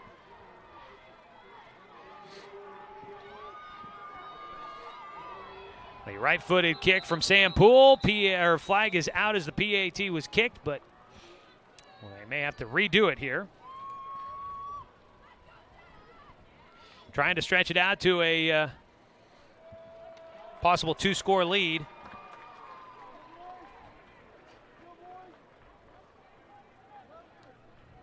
So they'll back him up on the PAT. Last week, kicking a game-winning field goal from 26 yards out was Sam Poole. Here he'll set up for a 25-yarder from the 15. Placement is down, the kick away, and that one also through. And that'll make it a 42-34 game. Sheldon back in front by 8. It's been back and forth we go. That missed extra point continues to loom big for Roseburg. The Indians will have it here with 15 seconds to go in the third quarter. They'll be receiving on the kickoff coming up here. Going to have a great fourth quarter here coming up. This game, though, we're at getting close to about 2.5 hours we've been on the radio here tonight, and we are just getting ready to start the fourth quarter. Not quite even there yet. Thanks, everybody, for tuning in, making this one of our better broadcasts on the video stream tonight. Looking like a big night there. So thanks, everybody, for tuning in and joining us. And again, a reminder, Roseburg football streaming on 541radio.com is presented by Champion Car Wash. Also, I'd like to thank our other sponsors, Mahalo Heating and Air Conditioning. You can get 0% financing for 72 months on approved credit now at Mahalo Heating and Air. And Fisher's Hearth and Home is serving Douglas County for over 30 years with the largest selection of wood, gas, pellet, and electric stoves and fireplaces in the area. Kickoff away from Poole here. Roseburg's return men have been doing a pretty decent job of setting them up with good field position. Poole with a big leg will send it inside the 5 again. No, not quite. Out to the 6. Landon Duper there, going to bring it up the near side. Tries to cut it back to the hash mark. Gets out to the 30, still on his feet. Out to the 40 before he is taken down. And Roseburg once again starts in pretty stinking good field position. They'll have the football out at their own 42-yard line is where they'll set it up for the Indians. Cuts down almost half the field there when you get returns like this. Makes life a little easier for the coaches. So they'll officially spot it at the 41, I guess. 7.2 to go in the third quarter. It is a 42-34 score with 7.2 to go. And Roseburg with the football at their own 41. In shotgun is Marsters with the empty backfield. Eckel to the right along with Horton. Duper, Tatone, and Kloffenstein out to the left side. They stack Duper and Tatone. Now move Duper in motion. Low snap. Marsters going to take it. And, of course, they're going to say his knee was down. The crowd's going to let them hear it. They don't like the call. So Marsters had to go down to pick up the low snap, and they say he had his knee down when he did so. And now they wind the clock. The ball will be spotted back at the 36-yard line. And Roseburg will have second down and 15. And we come back for the fourth quarter. After 3 quarters of play, it's 42-34. Sheldon in front of Roseburg. A conference championship could be on the line for Roseburg when they come back for the fourth quarter after this 60-second break on 541radio.com and on The Score, 92.3 FM and 1490 AM. Get ready to satisfy your dessert cravings with Mountain Mike's new mini churros. These delicious bite-sized churros are the perfect dessert to pair with your favorite Mountain Mike's pizza, made with only the freshest and finest ingredients, dough made fresh daily with 100% whole milk mozzarella cheese, and toppings to the edge. For limited time only, get 16 mini churros for the whole family for only $4.99. Don't wait. Order yours today for dine-in, carry-out, or delivery. I am a nurse. a firefighter, a college student, a mother. And I am an American soldier. I will always be ready for every storm and disaster that threatens my community. I will always be there to protect my neighbors, my family, and my country. We are the Army National Guard. We are the Army National Guard. We are the Army National Guard. Visit nationalguard.com to learn more about part-time service.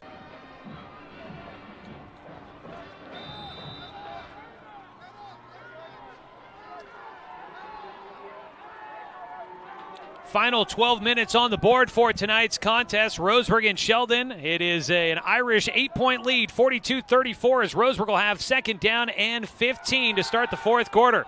Quick pass out to Landon Duper in some space. Tries to make the first man miss and will get taken out of bounds out near the 47-yard line is where they will spot it. Nice pickup on second and long for Roseburg as we welcome you back. The Irish leading.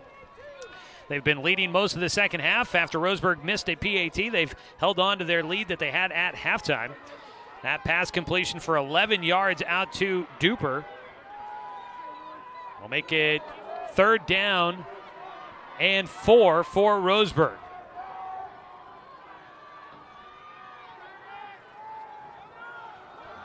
Running with it is Marsters, but he can't escape the pressure. Goes to the right side and gets taken down at the 46. Loses a yard on the carry. Sheldon comes up with the tackle for loss. And that first down snap when Marsters took a knee on the low snap coming back to hurt Roseburg here. The the punt unit will come out to kick things away here.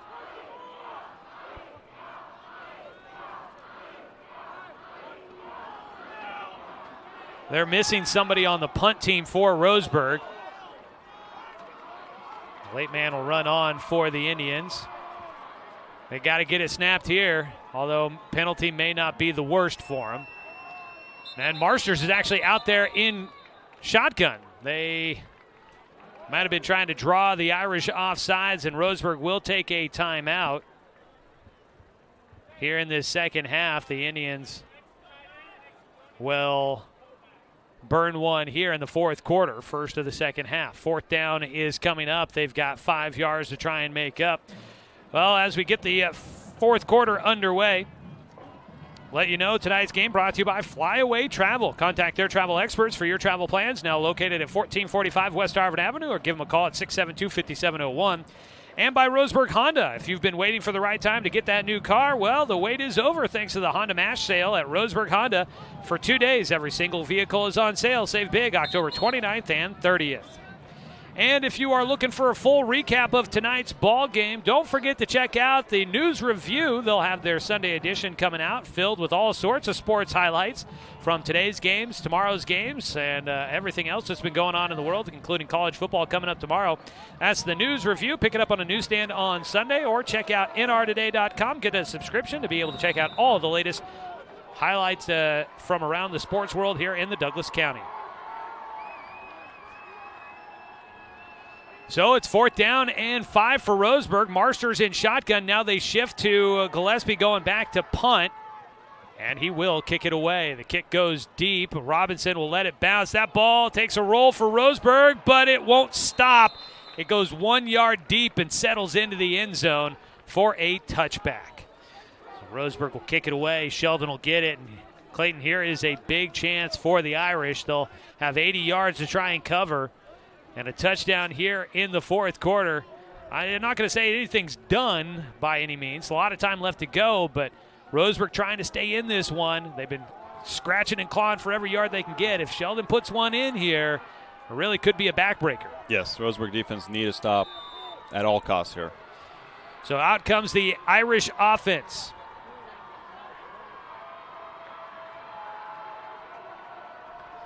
They'll set up at their own 20-yard line. Brock Thomas leading them out there, and a timeout called by Sheldon. So both teams using a timeout here early in the fourth quarter. Let's go ahead and take a 30-second break. We'll come back with more of the action for you from Finlay Field. Roseburg and Sheldon on homecoming night, squaring off in a good one here on 541radio.com and on the Score, 92.3 FM and 1490 AM. Looking for more local sports coverage? CBS Sports Radio 1490 The Score has you covered. Check out our homepage at 541radio.com for sports stories, scores, and podcasts.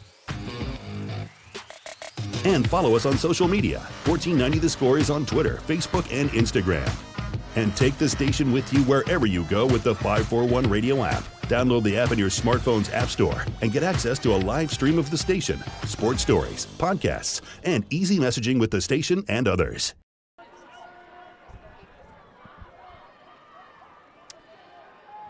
42-34 is our score with 10:54 to go in the fourth quarter. Roseburg trying to stay undefeated on the year. Sheldon trying to knock them off and not quite secure the league championship, but clinch at least a share of it. With the ball, the Irish looking to pass, looking downfield. Thomas throws over the middle of the field late, got hit as he threw, and nobody really all that close. I think might have been looking to try and connect with Luke Layton. He let it go a little late there. Also in the area was Zach McEwen. But Roseburg getting some pressure in the backfield on that first down play. I think that's going to be a key for this drive. The more pressure they get, the more completions they'll have. Second down and 10 from the 20. The clock does stop. Kind of time to start paying attention to that a little bit here. Roseburg sending the four-man pressure. They go on a late handoff to Robinson. He cuts it back the other side, but Roseburg stays home. Gillespie there to bring him down. He only falls forward for a gain of 1 to the 21-yard line on the late draw back to the other side. Robinson, though, does not fool the defense. And it's 3rd down and 9, and a big play here. Gotta have it for Roseburg's defense. And they'll stop the play to get the ball set up on the right yard line.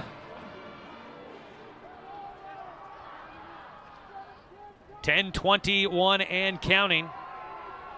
Roseburg trailing by 8. Kloffenstein up. Then he'll back off as Sheldon checks to the sideline for the call here on this big 3rd down play for the Irish. Thomas in shotgun. He'll keep it, looking to pass. Pressure comes, steps up in the pocket, has a man open, hangs on to it. Down the near sideline, Peters. Stutter step against Marsters, and he takes him down at the 35. Just got it away as the defense collapsed down the pocket. Brock Thomas hits his receiver, Isaac Peters, with a big catch. Takes it to the 35-yard line, Roseburg's half of the field. That is a 44-yard completion. Over 300 yards passing tonight for Brock Thomas. He will hand it off. Robinson running left side. Steinacre jumping in there for the tackle. Takes him down for a short gain to the 34. Oh, boy, that was just an absolutely perfect pass play there by Thomas with pressure on him in the pocket. Huge play for the Irish. Could be a game definer there. Thomas in shotgun. They'll check again at the sideline.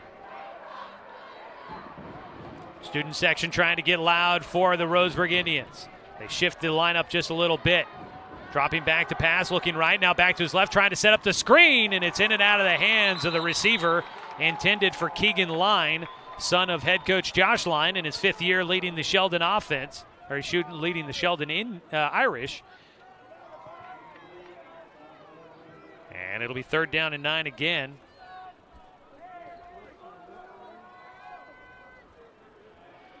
Clock stopped on the incompletion, 8:56 here.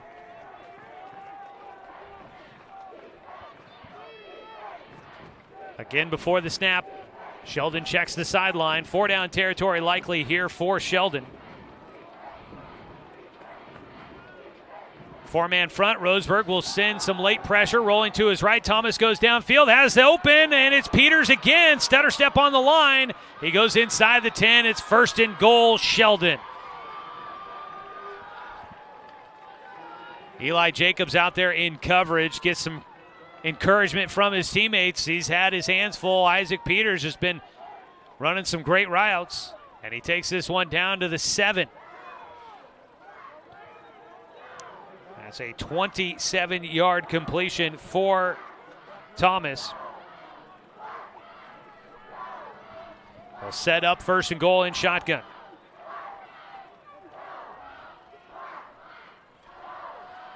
Couple of fake handoffs. Now give it on the end around to Line. He finds the seam and he's in. Touchdown, Sheldon. And the Irish could possibly have a game-sealing drive there as they run it in from 7 yards out. It's Keegan Line with the touchdown score.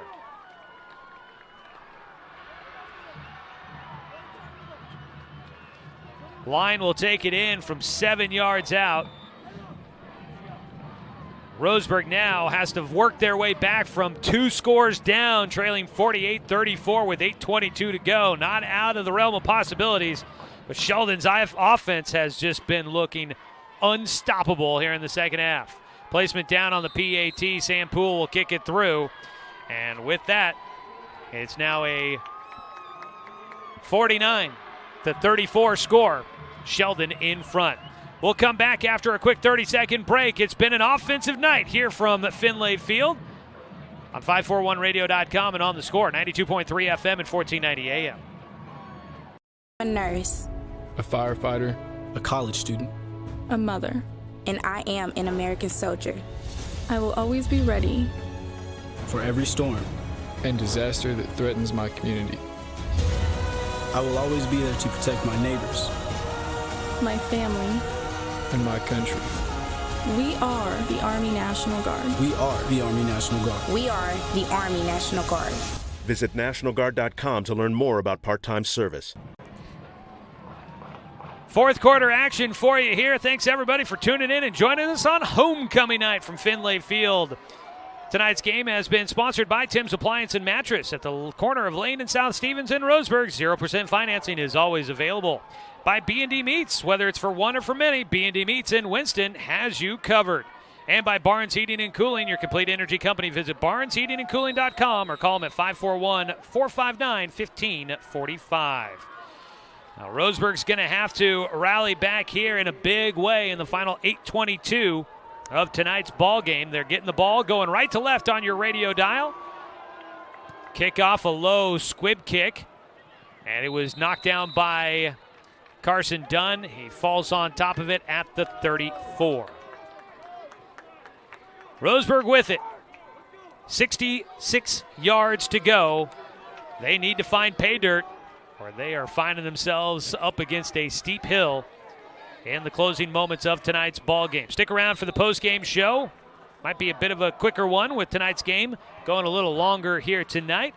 But when we get to the post-game show, stay with us for a recap of tonight's game, as well as individual statistics and our Mountain Mike's Pizza player of the game for the Roseburg Indians. First down and 10.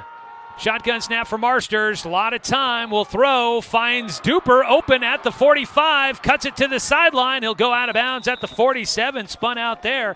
The pass play good for 13 yards on a first down completion.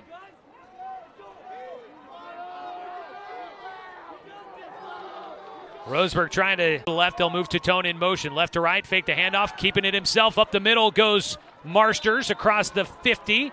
And some pushing and shoving as the whistle comes to an end. Hayden Snyder out there fighting up on the front line. Working against that wrong 62. That is David Manstrom up there on that front line. The linebacker, big linebacker. 5'10", 218 for Sheldon. He looks like a defensive lineman. The run by Marsters moved him to the 48 on the other half of the 50. And a timeout called down on the field by the Irish. That'll be their second here in the second half. 49 points here tonight, which is a new season high allowed by Roseburg this year. The Indians had come in allowing just 12.3 points per game. That was one of the top scoring defenses in the state at the 6A level. Most points they had allowed coming into it was 26 last week against South Medford, but now 49 tonight for Sheldon. Obviously, the Sheldon offense is highly explosive, averaging 48 points a game. Roseburg on the other side averaging 37, so The Irish a little above where their average is. Roseburg getting close to theirs. We knew it was going to be a lot of offense tonight, and both teams have not disappointed. Roseburg has eclipsed the average points allowed by Sheldon's offense at 29.4. Second down and 5. Marsters looking to pass. Has Duper open again. Catch to the sideline. Out of bounds at the 35. First down, Roseburg. I think they need to do that a lot more often. They seem to be getting chunk yardage, like 15 yards per catch. I think they should do that more often. Well, they get 13 there. And that has been back-to-back 13-yard completions to Landon Duper. So, yeah, they have been working for good chunk yardage. Over 100 yards tonight for Duper in receiving yards. Runner here for Marsters. Cuts back to the right side. Bounces it out to the far side with some help on the blocks. And got taken down at the 20. And coming up to make the stop for Sheldon. Able to fight off his blocker in front of him, Isaac Peters. Got him upended there for Marsters. Got a big reaction out of the crowd, but he goes down to the 20-yard line. That's a pickup of 15 for Marsters. Moves the chains again. Marsters over 100 yards tonight, goes over 1,000 on the season this evening. Looking to try and lead his team to the end zone again and make it a one-score game once again. Down to 7 minutes, 7 seconds to go in the ball game. Still an empty backfield. Trips to the left side. Rolling to his left is Marsters. Things are wide open, but he's going to pass. Was it caught? Yes, caught in bounds. On the reception, Dominic Tatone down to the 7 with a great grab right along the sideline. 13 yards. That is 3 straight completions of 13. And at 200 yards on the night now is Colton Marsters. Connecting for the second time with Dominic Tatone. First and goal for Roseburg. They drop the sticks. Ball on the left hash at the 7. Roseburg, some confusion on where they're setting everybody up. Eli Jacobs is in there as a receiver. Trips to the right side of the formation. Tatone and Duper to the left. Marsters in shotgun. Rolling to his right. Going to try to run it. Weaving his way through the defense. Gets to the 5. Stutter step. Lunges forward. And he'll take it down to the 4-yard line. A pickup of 3 on the carry by Marsters. Being close to 2 minutes counting away on this drive. Jacobs exits the field. Eckel will come back in. And they're trying to get the student section to quiet down just a little bit. And with the offense on the field, they want it quiet to execute the play here. Marsters in shotgun. Eckel to his left. Trips to the left side, the wide of the formation. Ball on the right hash mark. Pressure coming by the Irish. They're sending everybody. Throw to the end zone, and it's just outside the reach of the intended target in the end zone. And Roseburg will have third down and goal.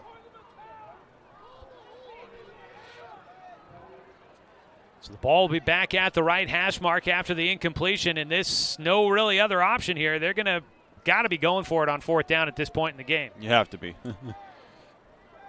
Dawson Gillespie will come into the game as a receiver. He'll spread out to the right side of the field with Kloffenstein and Horton. He's in as a bit of an H-back on the right side of the line. Eckel into the left of Marsters. And out alone on the left side is Duper. They stack the box. A lot of white jerseys in there tied to the line of scrimmage. Marsters going to fake the handoff, rolling to the right side. Dumps it off short at the goal line. Down to the half-yard line and taken out of bounds. I believe that is Gillespie on the catch down to the 1. A 3-yard completion, and it's fourth down and goal from the 1-yard line. Roseburg quick to the line. Going to give it to Eckel, diving forward, in, touchdown, Roseburg. They're not dead yet. Roseburg fighting their way back into it. They get the score they needed on the drive. It's Caden Eckel on the TD run, the plunge right up the middle from 1 yard out. And Roseburg still in this one, up to 40 points. They're 9 down for the Tribe. Just the second time they've gotten, make it the third time they've gotten to 40 or more. PAT from Bartlett is good. 8-point game again with 5:34 to go in the fourth quarter. Let's take a 30-second break, and we'll come back with the conclusion to tonight's ball game. This is Roseburg football on 541radio.com and on the Score, 92.3 FM and 1490 AM. Buy one, get one is back at the Roseburg Jiffy Lube. Purchase the signature service oil change at Roseburg Jiffy Lube and be treated to a second one absolutely free. The Trick or Treat BOGO deal, buy one, get one in October from the Roseburg Jiffy Lube. Are your wipers bouncing, streaking, or smearing now that the rain is here? Well, come to the Roseburg Jiffy Lube for a free windshield Rain-X treatment with the purchase of new wipers. Stay safe on the road with the team at Roseburg Jiffy Lube on Garden Valley next to Champion Car Wash. We are back here with 5:34 to go in the fourth quarter. It's been a ball game, 49-41. That is 90 points scored tonight. They don't make official betting lines on high school games. Go figure. But over-under, see, Roseburg averaging 37 a game. Sheldon averaging, 40.1. That's about 77, 78. I would have probably put the over-under somewhere like in the high 60s, low 70s number, and we have gone well past that here tonight. It was a 1-yard touchdown run by Caden Eckel. Only his third carry of the night, did not play in the first half. A game-time decision this evening. He gets the 1-yard run. Bartlett with the PAT, and now does Roseburg try for the onside kick here, or do they try to put it on their defense to try and pin Sheldon deep? Sheldon waiting for the onside kick attempt, and a penalty flag is out. Penalty flag out from the far sideline. Probably going to say that Roseburg was offsides on the kick, or are they wondering if they were ready?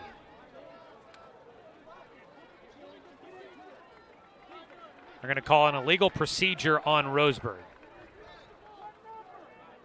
I think they are saying that it was on the kicker. So they'll back him up 5 yards there.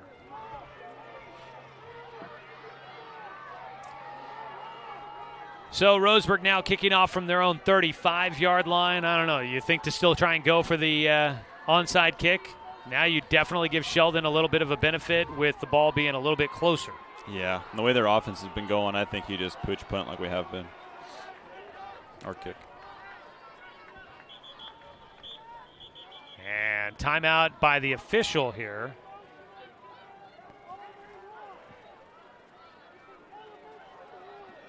So we are going to talk about it. Gives us a second to tell you tonight's game is sponsored by our wonderful sports sponsors here on The Score.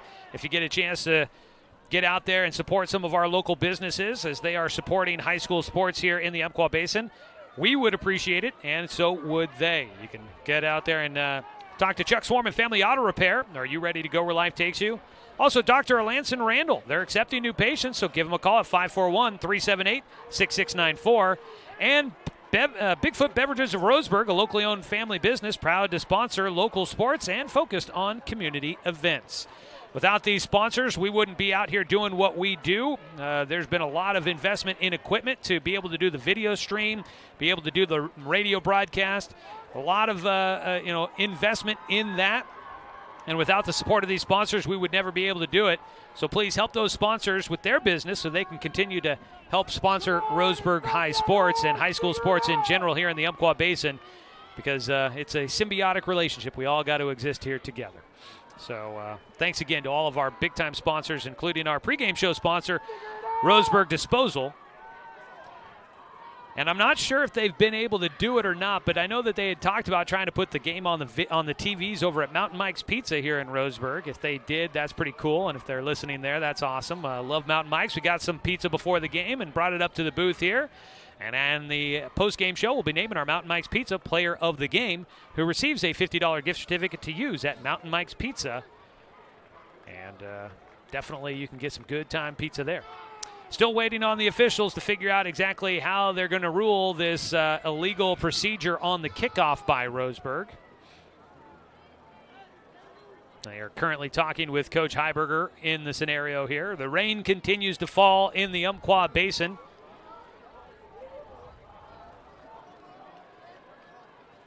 Let's see here. South Umpqua held on a 2-point conversion with 1:30 left to beat Cascade Christian 28-26. The Lancers winning their league championship tonight. Congratulations to Coach Steve Stebbins and the Lancers down there. That game got close in the final minutes there. It was South Umpqua winning big in that one early on, 28-26.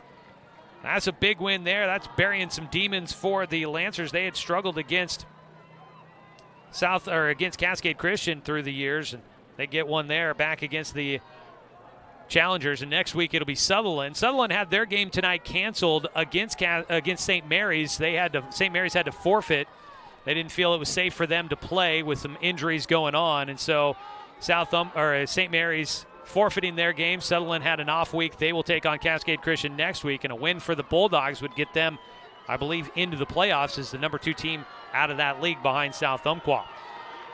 We're still waiting on a conclusion to this procedural penalty on the kickoff, and I think the fans on both sides of the stadium cheering because they just want to see this final 5:34 back underway.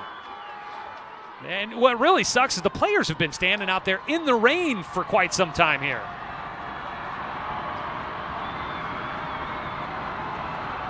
Both sides having to stand out there and wait.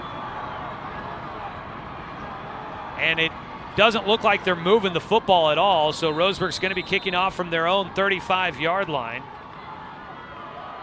Here comes the kick from Bartlett. He will pooch it short, goes to no-man territory, and it goes out of bounds at the 36-yard line. So defense will come out for Roseburg. Sheldon going to bring out the offense. Indians need the stop. 54 degrees here. Hasn't really cooled off that much. Felt like it had a little bit, but the precipitation's been falling since halftime. Temperature cooling a bit, but still in the mid-50s here in the Umpqua Basin. So after the lengthy conversation on the procedural penalty on the kickoff, Roseburg kicks it away. Sheldon will get the ball out of bounds, and they start out at their own 36-yard line. All right, big start to this one. Sheldon, decent field position. Brock Thomas, this junior quarterback. 3-star quarterback. Hasn't really been getting recruited by anybody as of yet, according to the recruiting websites, but I'd imagine this junior season going to start getting him on some people's radars as the officials are going to stop and have a conversation again.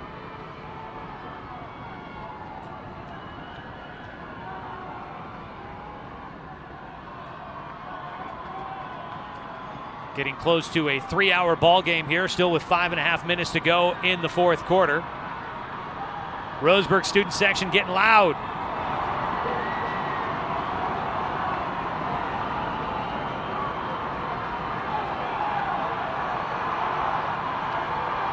And Roseburg's going to get called for a penalty.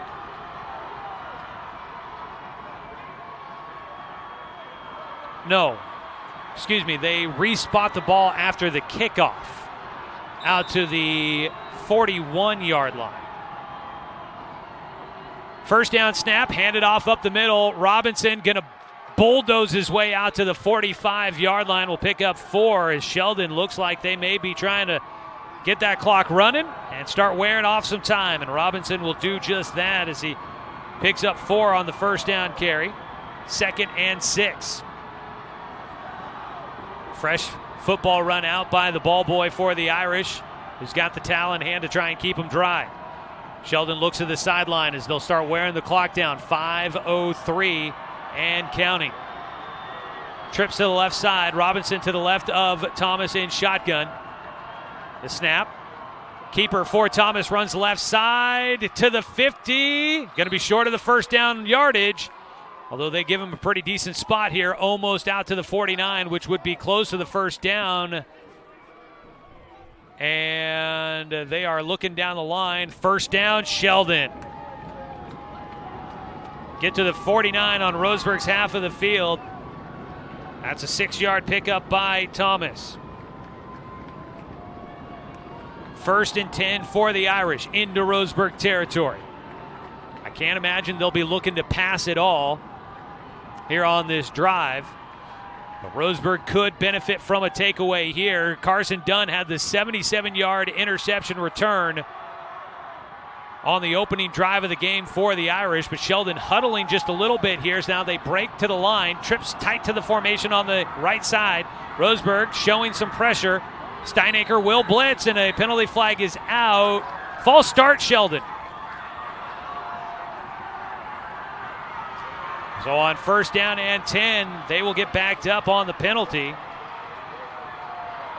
They go back to their own 46-yard line, and the Roseburg fans are getting loud. Be 1st and 15. Clock is ticking, though, down to 4:07 to go. Sheldon milking every second out of this one.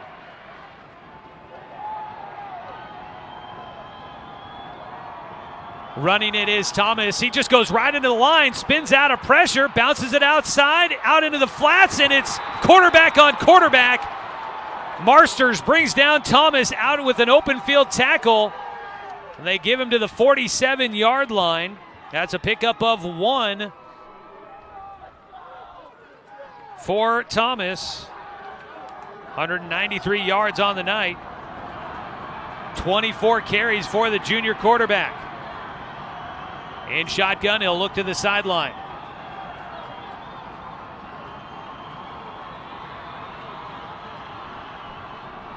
The clock just keeps ticking. It is not in Roseburg's favor. Nearing the 3-minute mark, 2nd and 14. Shotgun snap. Thomas with the keeper, goes around the left side to the 50, down to the 48. Roseburg's half of the field. It'll be 3rd down and 9 for the Irish. That is a pickup of. It's 3rd down and 9. Roseburg with 2 timeouts, Roseburg with 2 timeouts left in this ball game. Clock is down to 2:35. This is the big play here. They've got to get this stop. 3rd down and 9. It's an 8-point ball game, 49-41, 2:25 and counting. And a timeout taken by Sheldon. And Sheldon's coach is out there hollering in the ear of the sideline judge over there, wanting the call from the official, the back judge, on when they were getting down to the final few seconds of the play clock. But Sheldon burns their final timeout, leading 49-41 here in the 4th quarter. The student section here on homecoming night, they're looking for a miracle finish for Roseburg. They've been loud this entire drive, exactly what you look for out of the home crowd on a big game against a conference rival. And Roseburg really Roseburg has not had good matchups with Sheldon in the last 15 years. A 14-game winning streak. Roseburg's been putting a lot of losing streaks against conference opponents to bed this season. 2:24, the clock stopped on the timeout by Sheldon. Roseburg trying to come back and finish another one. Thomas trying to set up the pass, goes down the field, picked off by Marsters. He picked it off. The return back to the 40, cuts it to the near side, gets taken down at the Roseburg 41, and the Indians will come up with the defensive takeaway. 2nd interception of the night for Roseburg against Brock Thomas. And Marsters comes up with his 2nd pick of the season, and he will have a chance to try and lead Roseburg on a game-tying drive down the field. They would have to go for 2. Oh boy, get your popcorn ready. We've got a good finish for you here tonight at their own 41-yard line. Roseburg with the football, 2 timeouts. The offense coming out onto the field. It has been steadily raining, but it seems like it's starting to open up a little bit more. Here as the 4th quarter gets into the final few minutes. Marsters in shotgun, empty backfield. Klopfenstein, Duper, and Tatone to the left. Shotgun snap, and a penalty flag is out. Roseburg snapped it right as the penalty came out, and it's a delay of game against Roseburg. Penalty flags have been frequent tonight. So we'll put them back to the 36-yard line. It'll be 1st and 15 for the Indians.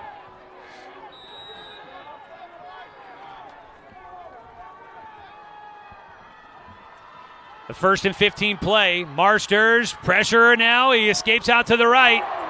Go downfield, have a man open. It's caught by Horton, the senior, still on his feet. And they'll mark him out of bounds. At the 35-yard line, Roseburg into Sheldon territory. A hit in the backfield to help spring Marsters free, and then a pass downfield. An injured player on the sideline for Sheldon. That was a 29-yard completion for Marsters to Hayden Horton, the senior, with one of his biggest catches of the season. He's got 3 tonight for 46 yards. He came in on the season with only 4 catches for 61 yards. None bigger than that 29-yarder there.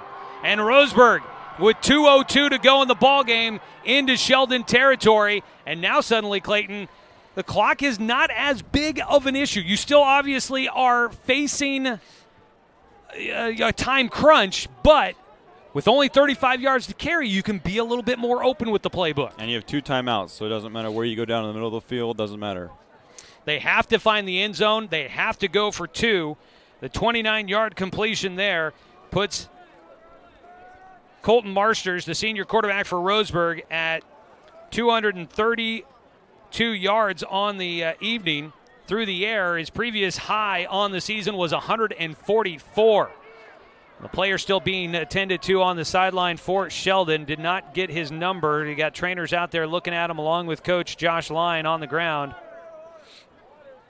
And so we're going to get another bit of a break here. Let's go ahead and pause 30 seconds for a quick timeout here from the ball field, and we'll come back. This is Roseburg football, sponsored by Champion Car Wash on 541radio.com and on Douglas County's home for sports, The Score, 92.3 FM and 1490 AM.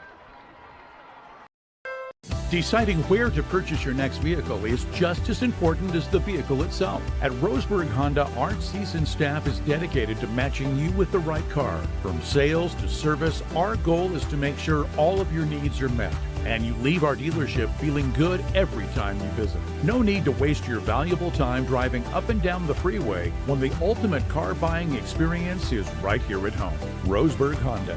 We treat you like family.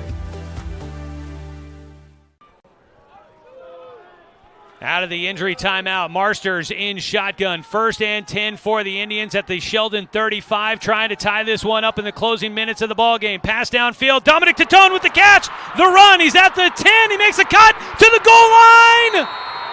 Touchdown, Roseburg! And the Indians are a 2-point conversion away from tying this one up. What do you go with here, pass or a run? Oh, boy. I think you might look for a run. It is a 35-yard touchdown pass to Dominic Tatone, and Roseburg a 2-point conversion away from trying to tie this one up against Sheldon. What a finish here tonight. Don't count them out just yet. 49-47, and here comes the 2-point try to keep this game going. 1:53 to go on the clock. Still a lot of time, though, for Sheldon's offense, depending on what happens here. Marsters, empty backfield. To the right of the line is Gillespie in the H-back. Jacobs and Duper to the left. Kloffenstein and Horton out to the right side. Faking left side, looking to pass. Loft it towards the end zone. It's picked off by Sheldon. Picked off. The Irish will hold Roseburg here, so look to the onside kick. Probably coming up. Oh, yeah. So the try fails. They do still have two timeouts. So, yeah, it'll be 49-47. Sheldon in front. with 1:53 to go in the ballgame. We haven't done it all night. We probably should. Let's go ahead and pause 10 seconds for a station identification. This is Roseburg football on The Score.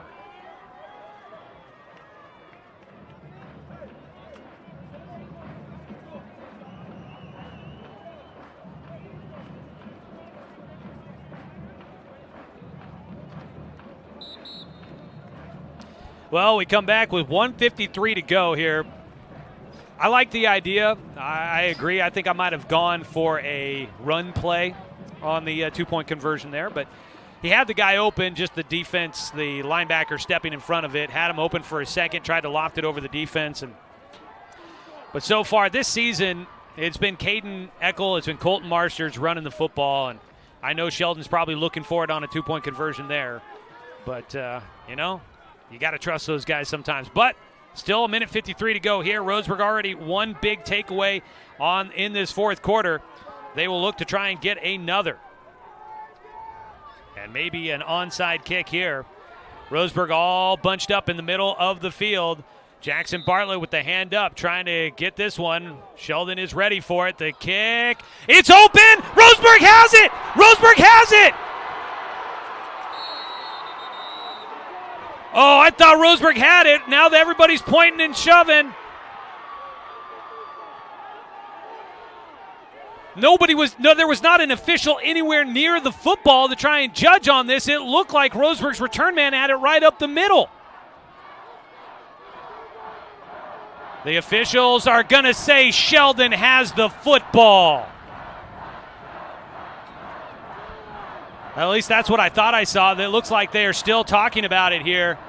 This place will erupt if it's a Roseburg football. It sure looked like we got it back. I thought they had it to begin with. It might have fallen out. Roseburg football!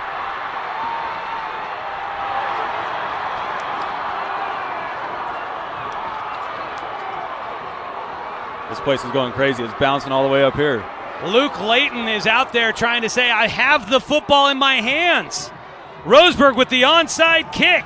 1:53 to go in the ball game, and the football at the Sheldon 46-yard line.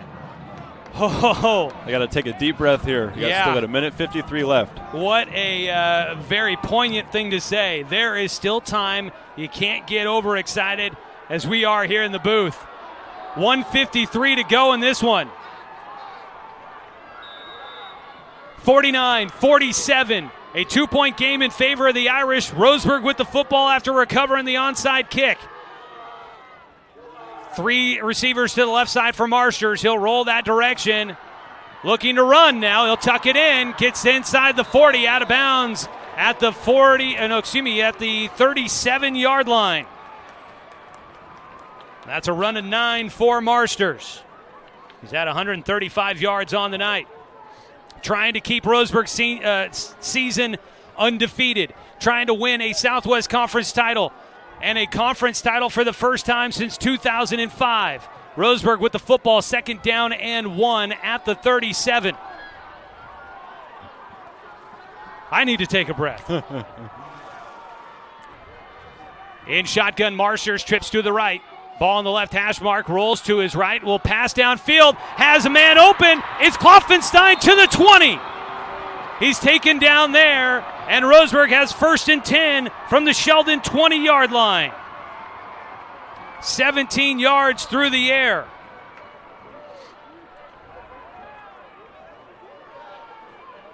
And Colton Marsters is over 270 yards passing tonight.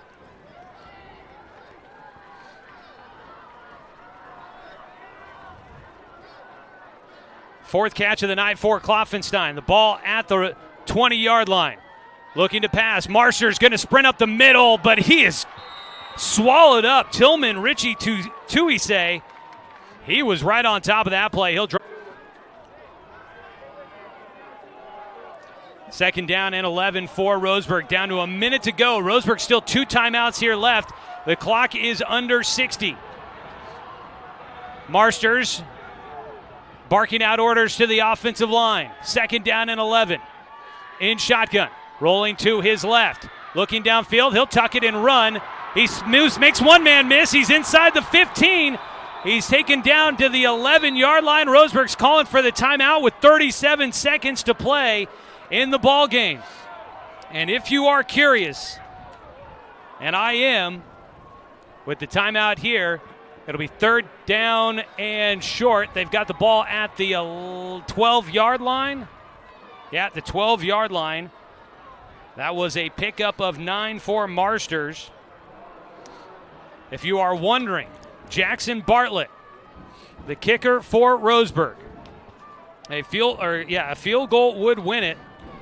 He has made 1 field goal this season from 30 yards earlier this year here at home, but he was kicking to the other field goal posts. Just so you know, it's wet. The American flag isn't moving at all. So just things to keep in mind here as this game continues.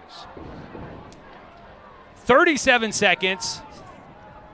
3rd down and 1 they moved it actually down to the 11. So it was a 10-yard pickup by Marsters. They needed 11. 3rd down and 1.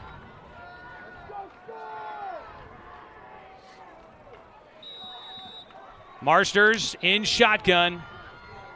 Duper to Tone. Kloffenstein to the left. Jacobs in. Horton to the right. Move Jacobs in motion. Fake the handoff. Marsters, the keeper, gets to the 10. They take it to the middle of the field. I think he's got the 1st down. They will stop the clock with 32 seconds as they move the chains. It'll be 1st and goal from the 9 for Marsters and the Roseburg offense. He picks up 2 there. They go back to the line. Roseburg, as we mentioned, they've got a timeout left, so they can keep trying to run the ball here and possibly set up for the game-winning field goal. Trying to get the home crowd to quiet down. Marsters running it right side, trying to get into the end zone and take away any possibility of a field goal. Did the ball come out? No, the official says he was down, and Sheldon's sideline was ready to erupt. And Roseburg calls a timeout with 4 seconds left to go. The ball on the right hash mark on the run by Marsters takes it down to the 8-yard line. It was a pickup of 1. The ball did squirt out at the end of the play, but Roseburg down by contact, and here we go. It's a 2-point game. A field goal wins it for Roseburg. 4.2 on the clock. Their field goal kicker, Jackson Bartlett, has hit 1 field goal all season. They've only tried 1. It was from 30 yards out. This one would be from 25. Breathe. Breathe, Roseburg fans. Breathe. The holder is to Tone. James Coleman, the long snapper. Bartlett sets up the right-footed kicker on the right hash mark. The kick away, it's blocked! It's blocked! And Sheldon will get the football.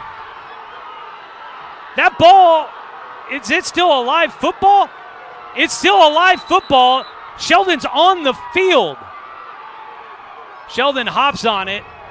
There's no time on the scoreboard. And I think the Irish are going to win this one on a blocked field goal attempt by Roseburg. It was only 2nd down. So if there's a penalty on the play with the Irish on the field before they recover that football, I don't know how that rules out. And I think it's got to be before they recover. The penalty has to happen. Well, they had half their team on the field before the final whistle. Coach Heiberger's out there trying to plead his case. The ball, they're trying to figure out, I think, where to spot the football. Sheldon's ready to shake hands with Roseburg. I don't know if the officials are walking off the field saying the game's over. They may be doing that. It looks like it. I think our game has come to an end. What a classic tonight. A little bit of controversy there to finish this one out. The officials are walking off. Coach Heiberger having something to say about it, and I don't blame him there. What a game. Congratulations to the Sheldon Irish. They are now one win away from a conference championship. Oh, heartbreak city for Roseburg. A game-winning field goal attempt by the Indians gets blocked on the last play of the game. And Sheldon is going to come out of here upsetting the perfect season for Roseburg. The Irish go to 7-1, 3-0 in conference play. Roseburg finishes out conference play 3-1 and 7-1 on the season. Final score 49-47. We'll come back with the postgame show. A little bit to talk about here tonight. We'll come back after this 2-minute break on 541radio.com and on the Score, 92.3 FM and 1490 AM.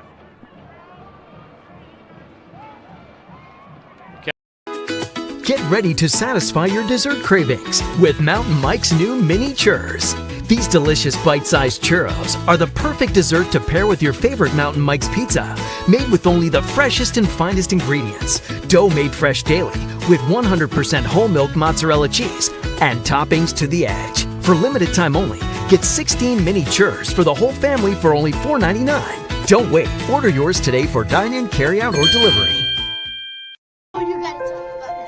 The innocence of youth. Is there anything any better? But soon they'll be in high school and facing all the same challenges you faced. How to make friends, how to fit in, how to be cool. We want our children to have everything they'll need to live fulfilling and productive lives. Make sure the kids in your family are among the more than 120,000 participants here in Oregon who take part in high school sports or activities. I am a nurse. A firefighter. A college student. A mother. And I am an American soldier. I will always be ready. For every storm. And disaster that threatens my community. I will always be there to protect my neighbors. My family. And my country. We are the Army National Guard. We are the Army National Guard. We are the Army National Guard. Visit nationalguard.com to learn more about part-time service. As a doctor, I kept myself safe from COVID by following all the proper protocols. Then I visited my family, and we all got COVID. I debated getting the vaccine since I gained the COVID antibodies. I changed my mind because I learned the antibodies may not offer full protection. But getting the vaccine after COVID can help prevent you from getting sick again. It also lowers your risk of getting someone else sick. So whether you've already had COVID or you're still unvaccinated, please get the vaccine.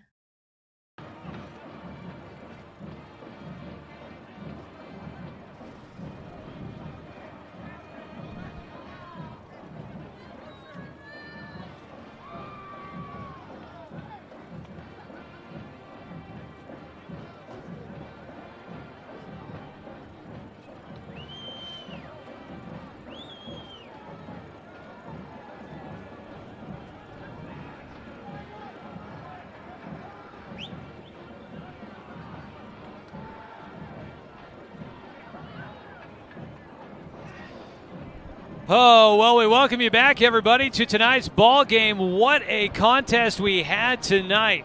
And while Roseburg did not come out on the winning side of this one like we had hoped, yeah, we are the hometown broadcast, so we'll be a little bit of a homer there. We had hoped that Roseburg would come out with a win and a conference championship for the first time since 2005. Now the best they can hope for is that Grants Pass pulls off a stunner next week and upsets Sheldon. But as it is, Roseburg, it looks like they'll finish in second place in the Southwest Conference. They already knew they were going to be headed to the postseason, and I could hear from up here the postgame message, Clayton, from Coach Heiberger saying, we're going to the playoffs. This doesn't take away anything from what we've done this season. We're going to the playoffs. Let's get ready for that, because they just went toe-to-toe with a Sheldon team that is consistently one of the best in the state. They took them down to the very end. The Irish had to make a play to hold on for the win. There was a lot of controversy in the game tonight, but Roseburg was right there with them all the way. Now they got to try and take that momentum of a close loss against a good program, a powerhouse team like Sheldon, take that momentum up against another powerhouses they're going to face coming up in the postseason. Yeah, you definitely cannot overlook what they've done all year. I mean, coming into this game, they're 7-0, and we haven't done that since, I think you said, we're 2005. So it's a heartbreaking loss, but they're definitely going to take this loss in stride, I believe, and go out there next week and get a W. We definitely will see, still on the schedule, Springfield for next week. We're curious if Roseburg might switch that up for the final game of the regular season and see if they could schedule somebody that might help boost their RPI going into the postseason a little bit more. But they, as far as I know, will still have Springfield on the schedule. It'll definitely be a game to work out some kinks. Springfield has not been a tough team this year. They have gotten some wins due to forfeit, and their RPI, thankfully, not the worst in the 5A classification because of that. But it's a game that Roseburg will be heavily favored in as they go up against the Springfield Millers, a team they did very well against last year. Springfield has already lost against a couple of 3A schools this season, including South Umpqua already here this evening. So, yeah, tough one to swallow here tonight as it played out here. Taking a look at the recap of tonight's broadcast. 49-47, your final score. Sheldon outlasts Roseburg, getting a block on a 25-yard field goal attempt that would have won the game for Roseburg and clinched the Southwest Conference title. The first half was teams really feeling each other out. 7-7 our score at the end of the first quarter. A pick six by Roseburg returned 77 yards to get the scoring started. And then it was a 31-yard touchdown pass from Brock Thomas connecting with Zach McEwen for the touchdown score. Made it 7-7 at the end of the first quarter. In the second quarter, Sheldon would get the first score to take the lead, and they would pretty much be in the driver's seat the rest of the way in this game, but Roseburg never let them get too far ahead. A 6-yard touchdown run by Thomas, and the PAT made it 14-7 in favor of Sheldon. Roseburg would get one back, though, tie it back up at 14 on a touchdown pass from Marsters to Logan Kloffenstein from 19 yards out. Sheldon, though, very next play after the kickoff, an 80-yard touchdown pass from Brock Thomas connecting with Isaac Peters for the 80-yard score. PAT good, 21-14. Still to go in the second quarter. It was a 9-yard touchdown run, this time by Grafton Robinson, to get another score on the board for the Irish. They led 28-14 with 38 seconds to go in the first half, but Roseburg not done. They marched down the field. They needed just 3 plays, got a penalty that helped them out a little bit, but they also gave up some yardage on a penalty.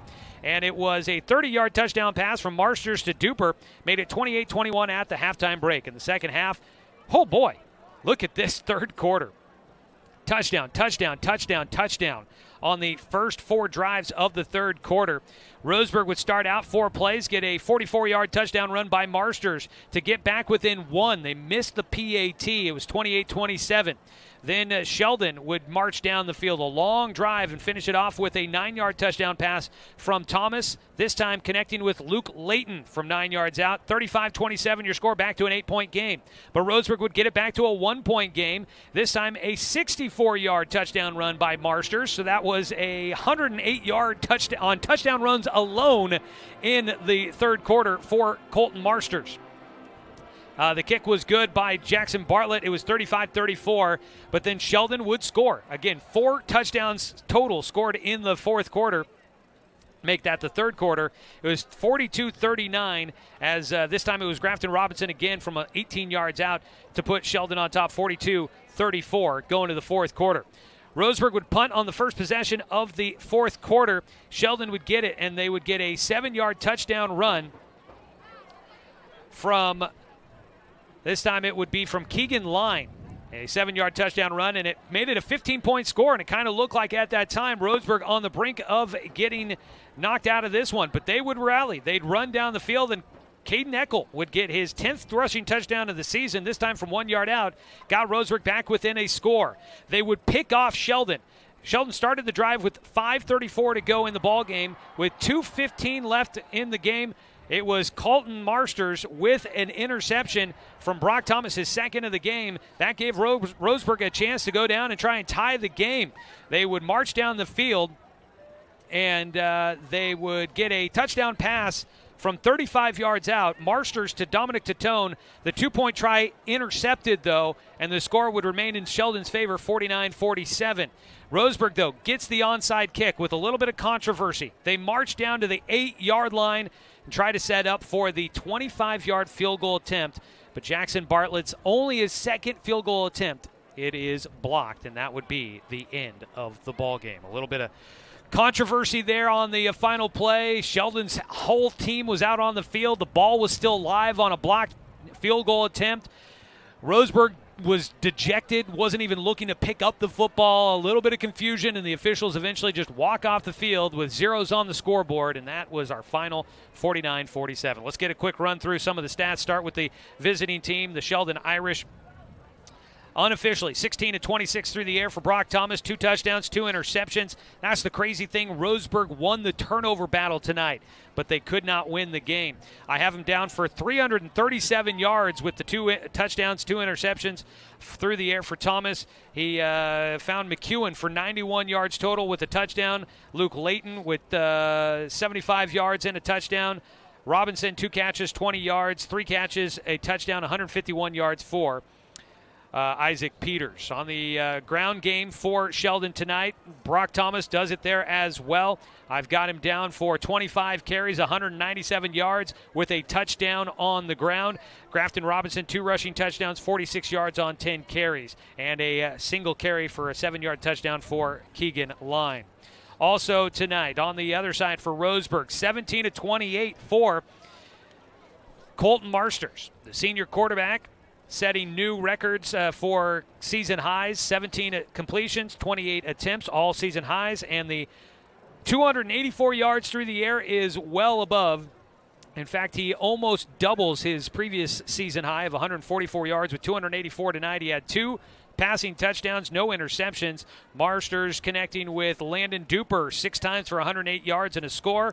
Logan Kloffenstein 5 catches, make it 4 catches with a touchdown, 86 yards. Dominic Tatone 2 catches, 15. Hayden Horton 3 catches, 46. And Dawson Gillespie 1 catch for 3 yards. On the ground, Colton Marsters rushing 20 times for 147 yards and a touchdown here tonight. Actually, 2 touchdowns, and actually that might change everything. It looks like I'm missing one of his long touchdown runs. That was in the 3rd quarter from 44 yards out. So, boy, I guess I've got to add that in there. This is why I always say unofficial. So if you add in 44 yards on a touchdown run there for Marsters, that puts him at 191 on 26. And 2 touchdowns here tonight. Caden Eckel, 3 carries, 9 yards, and a touchdown. Knox Hubbard had 7 carries, 36 yards. Landon Duper, 2 carries, 20 yards. Logan Kloffenstein, 1 carry for 4 yards here tonight. That is a look at the stats here from this evening's ball game. We will, I'm going to put this on you here, Clayton, while I try and run through some quick scores for this, our Mountain Mike's Pizza Player of the Game. Maybe you can help me come up with a name here to pick, because just a game that had all sorts of stuff going on, and we got to pick somebody to give a gift certificate to here for tonight's ball game. Quick check of our scores from around the Umpqua Basin in the Southwest Conference here tonight. Elkton falling against Jewel 27-19. Elkton eliminated from the postseason as the Elks will finish out their season there. We found out that it was a wild finish in the South Umpqua and Cascade Christian game. Cascade Christian going for a 2-point conversion to try and tie the game in the final few minutes of that one, and it was turned away by South Umpqua as the Lancers hold on for a 28-26 victory here tonight, and that will clinch the league championship for the Lancers. Oakland gets a huge win at Monroe, 34-0 tonight. The Oakland Oakers keeping their hopes of a postseason alive. That'll go a long way to keeping them in the race there. Let's see here. Also tonight, South Medford falling against Westview 42-7. North Medford wins against Grants Pass 51-7. And let's see here. Reedsport beating Illinois Valley 16-0. From the college football world, Arizona with 6:50 left to go in the 4th quarter, beating Washington 16-14 in that one. Houston Astros winning and advancing to the World Series tonight as well. So that's our quick rundown of scores. Again, you can find the schedule of games, and we'll have scores put up online later tonight at 541radio.com. You can check it out there. Well, thinking about players of the game, brought to you by Mountain Mike's Pizza. We appreciate their sponsorship, rewarding one player with a $50 gift certificate to Mountain Mike's Pizza as tonight's player of the game. Carson Dunn had a huge interception. Colton Marsters has a big interception. The offense led by Marsters with 2 touchdowns rushing, 2 touchdowns passing. I was going either Carson Dunn or Colton Marsters probably. Yeah, it's Colton Marsters has, we like to spread it out, but tonight Colton Marsters We'll reward him once again. Big night for a lot of folks out there. Overall, a great whole team effort by Roseburg, just coming up a little bit shy, but to say that they were in a ball game with Sheldon down to the final line, that's a big one there. Maybe Colton Marsters can share a little bit of pizza love with his offensive line and his receivers as they help him out tonight. But we'll give Colton Marsters, our Mountain Mike's Pizza player of the game here this evening. In a battle between quarterbacks, they both shined here tonight. Brock Thomas from Sheldon and Colton Marsters from Roseburg. Well, Clayton, any final thoughts about tonight's broadcast? Boy, what a ball game we had, and you feel like you can only go up from here for Roseburg football. I mean, they've had a great season, a lot to build off of going forward. Yeah, this is the best they've played against Sheldon in a long time. So I think they have still some momentum coming through. You know, you can't overlook their season. They're still 7-1, pretty good record. So. For sure, and it looks like as long as things don't drastically change, I imagine they will be hosting a home playoff game in the first round. So buckle up for that. That'll be coming up in a couple of weeks. They wrap up the regular season coming up next week when they host the Springfield Millers, so we'll be looking forward to that. But that is pretty much going to wrap it up here for us. It's been a long night tonight here at the ball field, so it's time to pack up and head on home here tonight, folks. Thank you so much for tuning in. As we sign off here tonight, we want to say thanks, as always, to our visiting team this evening, the Sheldon Irish. Thanks so much for making the trek down here and providing us with one heck of a ball game here this evening. And want to say thanks to Athletic Director Russ Bullen, Head Coach Dave Heiberger, Bubba, and the entire Roseburg football program for allowing us to bring you another season of Roseburg football here on The Score. Want to say thanks back in the studio to Ben Hill running the radio production for us this evening. A thanks to Clayton Brelich helping out with our radio production here tonight. Thanks to Angela Keyran for helping out with the video production this evening. And as always, a thanks to you, the fan, for tuning in for tonight's broadcast because, of course, without you, I'm just a guy sitting here talking to myself. I'm Joey Keyran. We hope that you will join us coming up on Friday night next week in our final game of the regular season here at home. It'll be senior night as Roseburg celebrates against the Springfield Millers. Kickoff will be at 7 o'clock. That means our pregame coverage will start at 6:45. You can join us for the broadcast right here on 541radio.com, where the video stream is sponsored by Champion Car Wash, or always you can tune in on Douglas County's home for sports, The Score, 92.3 FM and 1490 AM.